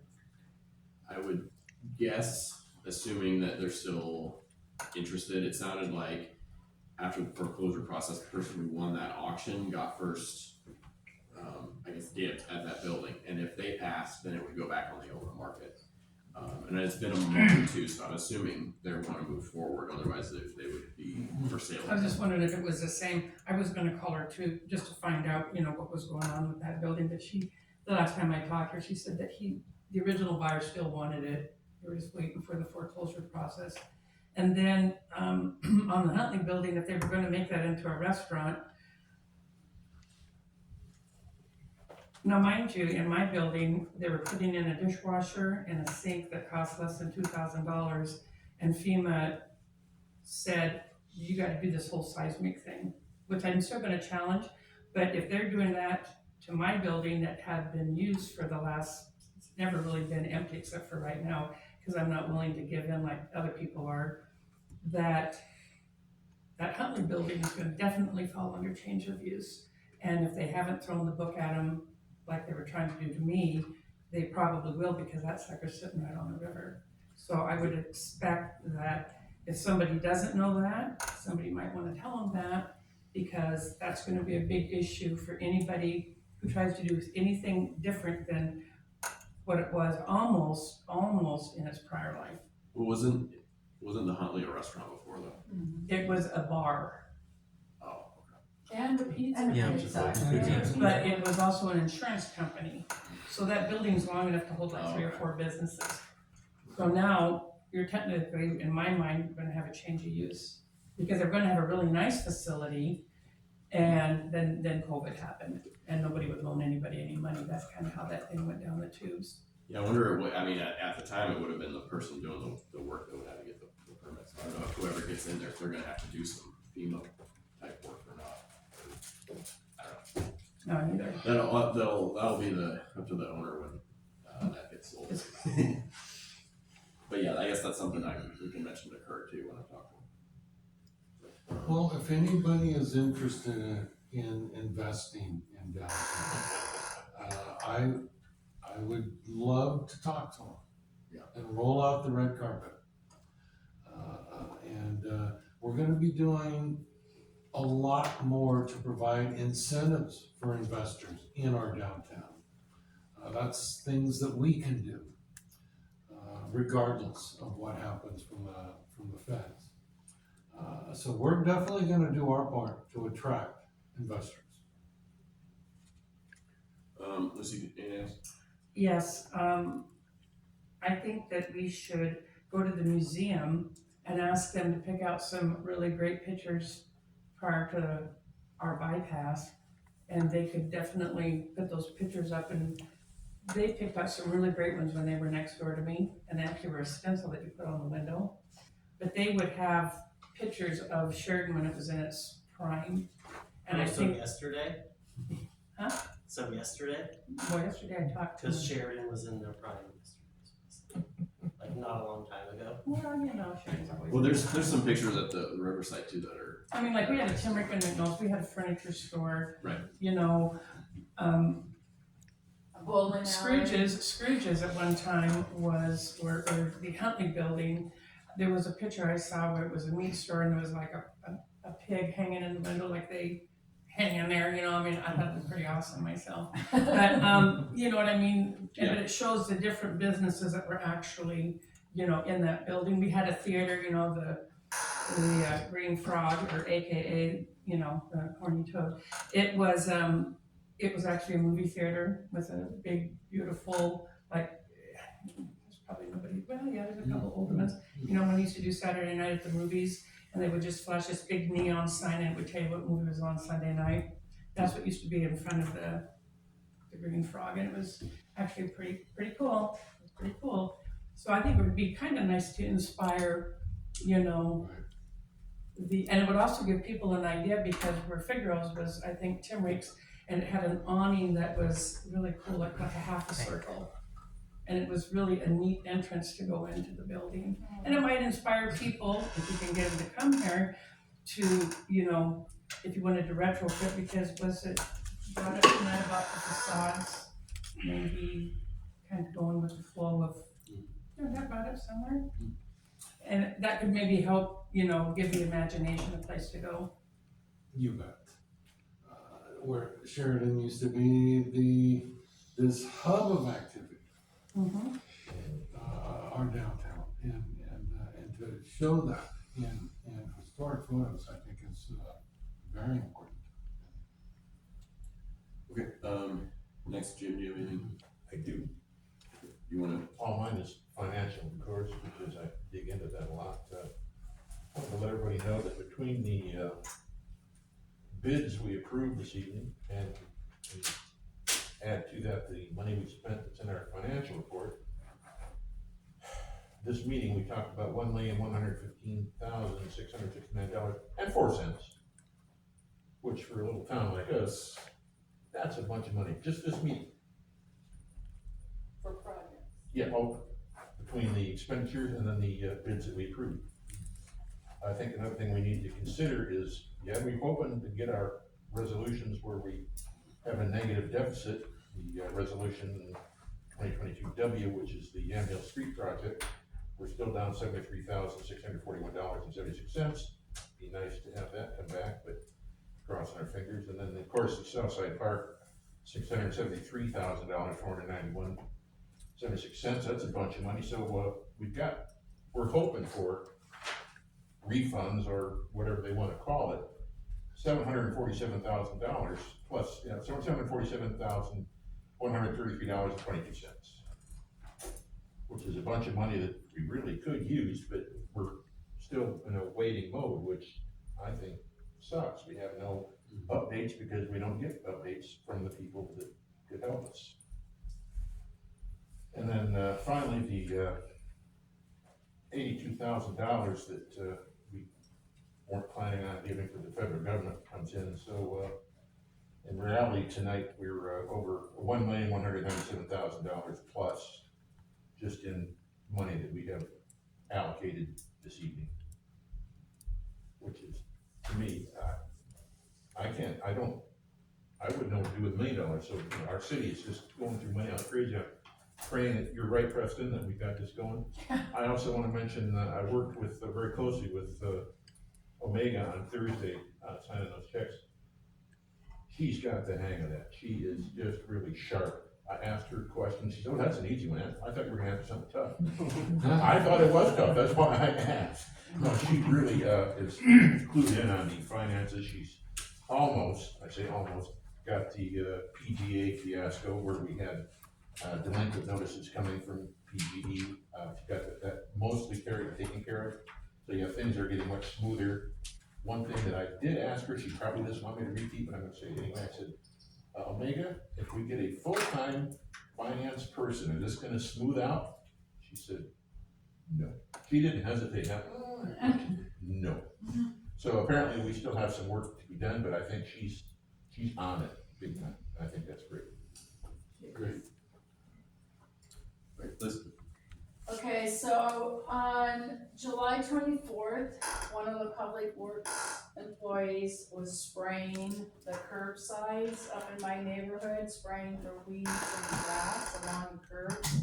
So I went out and asked him what he was spraying, because where I live, like that day and back, right after he sprayed, 3 people went by with walking their dogs. My dog ran out there to smell it. And it's called Cornerstone, which contains 41% of glyphosate, if I'm saying that right. And it's the same ingredient that they use in Roundup. And in addition to the glyphosate, excuse me if I'm pronouncing it wrong.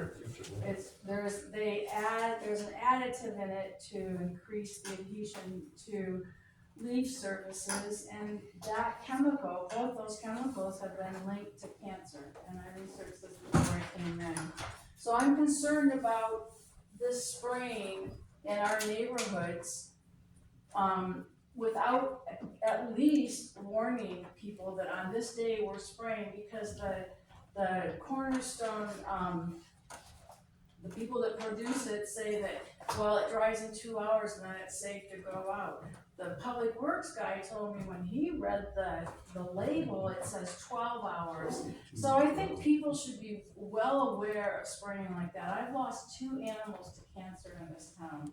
And I'm not saying it's the spray. I have a neighbor that sprays Roundup. But I'm very, very sensitive to it. And he said, well, I won't spray your corner anymore. I think everybody should have that option. If they have animals, you don't want your dog or cat running out there and stepping on it and then licking their paws. And even after he sprayed, I'm telling you, 3 people walked by with their dogs, and that's exactly where they walk, on the sidewalk, and they're gonna step in that.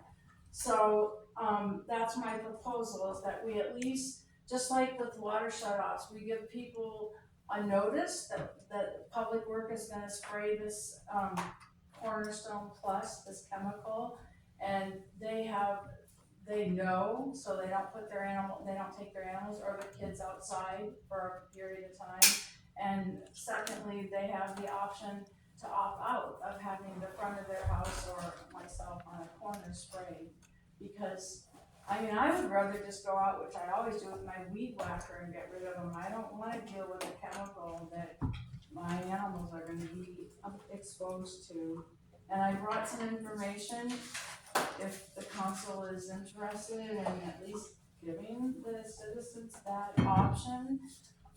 Something that could be published, and I got it online about that chemical, because, as I said, I'm not comfortable with that, and I didn't know that the city was spraying something that, it's half the strength of Roundup, but it's still a cancer-causing chemical. That's my spiel. I'm sticking to it. That's a good one. Peter, Glyphosate is genuinely awful. I don't know if there's much we can do about it as a town though. Every landscaper in the country is deliberately, when we dry our wheat with glyphosate. So if you're eating bread, you're eating glyphosate. So I think this will have to be addressed at like a state or a federal level. I think we're kind of screwed as We far took as. fluoride out of the water. We should give people the option not to have the front of their home sprayed. My dog ran out and sniffed it immediately. That makes me really nervous. I like the thought. My point is that we're surrounded by it and we need to address this on a bigger But- level than. It's, if you don't have it sprayed where your pets are going to walk in it and they don't have to lick their paws, at least, give people the option. I think notice would be a good idea, just to let people know. I mean, Yeah, if they still wanna go walk their dog, that's their business, but at least they'll know. yeah. There's fresh, I'll put it that way. Sure. It's right there. There's something to be said for that. That's only curious, let me know. Peter, anything else? Okay, all right, Ian. I would parrot both of the councilors to my left. I absolutely think that we should go far beyond this and become a no spray city completely. Not only should we not use it ourselves as an organization, as a government organization, I think that we should not allow it within the cities. This is like they say, an incredibly caustic material. It's poisonous, and I don't think we should allow it. I would approve legislation next session, if we could have it, to ban it from the city. Well, I think at the state level, we could do that anytime. As far as the state goes, yeah, next session. Jim. My wife would be in perfect agreement with you on that, however, she does spray with vinegar, Epsom salt, and a little bit of Dawn soap. That's what I It use. kills the weeds. And it works on a I don't know sunny if it's as good, day. I don't know if it's as good as Roundup or whatever the heck. It doesn't the city taste uses. nearly as good. I wouldn't doubt that, but, there are options that are non-toxic. Yes, yes. Could be used. Ian, do you have anything else? No, that's okay. Well, I do. okay. But yes, Yeah. very quickly, I would say, I don't know if I'm gonna get this chance again, so I'd like to publicly say, it's been fantastic having you. We're lucky to have you. Thank you, thank you, Thank you.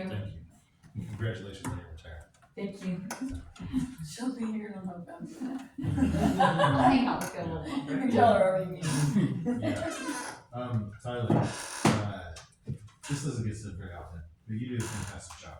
Thank you for your leadership in this town. And I would also just say, Kale, you are a fantastic mayor. Thank you for your leadership. That's all I have to say today. Okay. Thank you. Who's next? Danny, you wanna go? Lucy, go ahead. Brush your teeth tonight. That was pretty sweet.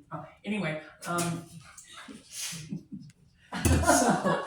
I don't have a problem with that spray. I mean, if you could find an alternative, but I would like to be put on the list because they do not spray along Southeast Sheridan Road. There's a little margin there, about a foot.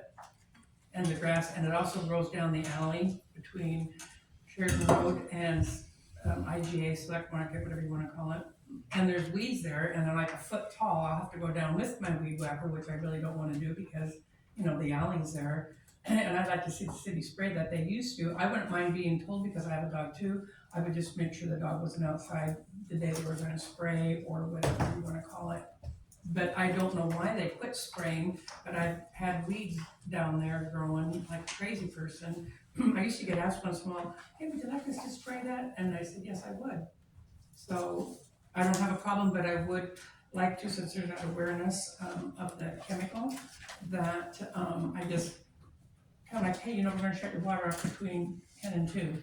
So we're gonna work on the water line. I mean, I would just like to be able to know what, so I didn't take my dog for a run down there to go. Yeah, it sounds like there's, several, counselors that like to explore this further, so I don't know if we can look at it at a work session or some options, if that's something we can do, Preston. Well, typically I am familiar with closing down our parks for days of maintenance, things like that. Never done that for other areas like sidewalks and ditches and stuff like that. And I think it has more to do with the kinds of things, the chemicals you apply. Yeah. So I'll start by looking at that. And there's many other alternatives for rights of way. You don't have to use driver's rights. Danny, did you have? Yeah, I wanna go back to the $82,000 in fines. I haven't seen a total amount between Fed and state, and I'd like to see that. And I'd like to see the time frame when that happened, when it was Yes. started, and then when it was. I was wondering if we could get that to the council. Yeah, you're talking about state and Fed. Yes, how much we paid altogether.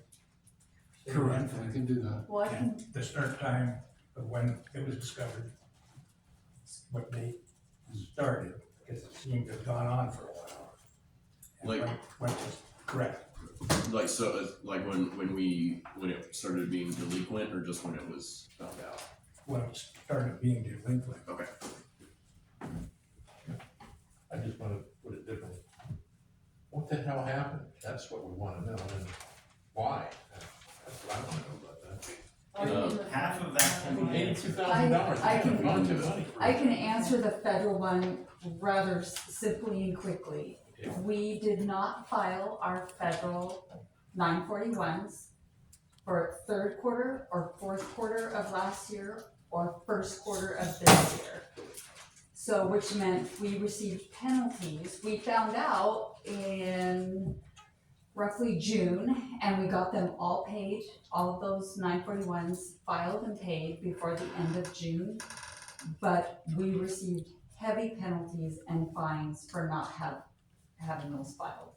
So that was it goes by calendar year, so for the second half of last year and the first quarter of this year. Okay, Ian, Can I just ask, Ron, sorry, go ahead. we pay federal tax all the time. How did these forms just slip by? I mean, how did we not get them by? It's our 941s, it's our payroll taxes. I do not know why. But it was discovered in June. I appreciate that, I just, I'm surprised that somewhere along the line, somebody, hey, aren't we supposed to be filing these 941s? Okay, responsible for that? I mean, not the person, but the title. What title is responsible for that? I can't even ask that, okay. okay, Ian, go ahead. I believe that it sounded like the three of us at the very least would like to move forward on potentially even legislation on no spray. So can we put that on the work session rather than maybe even talking about some alternative? I think we would like to see some sort of other no spray regulations that are around to potentially even adopt it, I think. Let's talk about it. Is that, yeah, that's what I'd like to see, to talk about that specifically. Like creating ordinance or No something spray like that. zone. No spray zone. Okay, A lot of cities do that. Preston, you got that? It'll need to be discussed. Okay, we'll discuss it It further. could be a discussion item on, September 15th, regular meeting. Probably not at our regular meeting. You're thinking a work session? There will be lots, I'm sure. Oh, It will be discussed though. It will be discussed. Good. Okay, is not anything else? Does someone wanna make a motion to adjourn? Okay, Liz? I make a motion to adjourn. Okay, all in favor? Yeah, looks unanimous, we're adjourned at 9:37. I think that's the same time we last adjourned. I think you're right. 9:36. We almost made it. Consistent. Well, thanks, everyone. Thank you. Have a good night. Recording stopped. Shut up.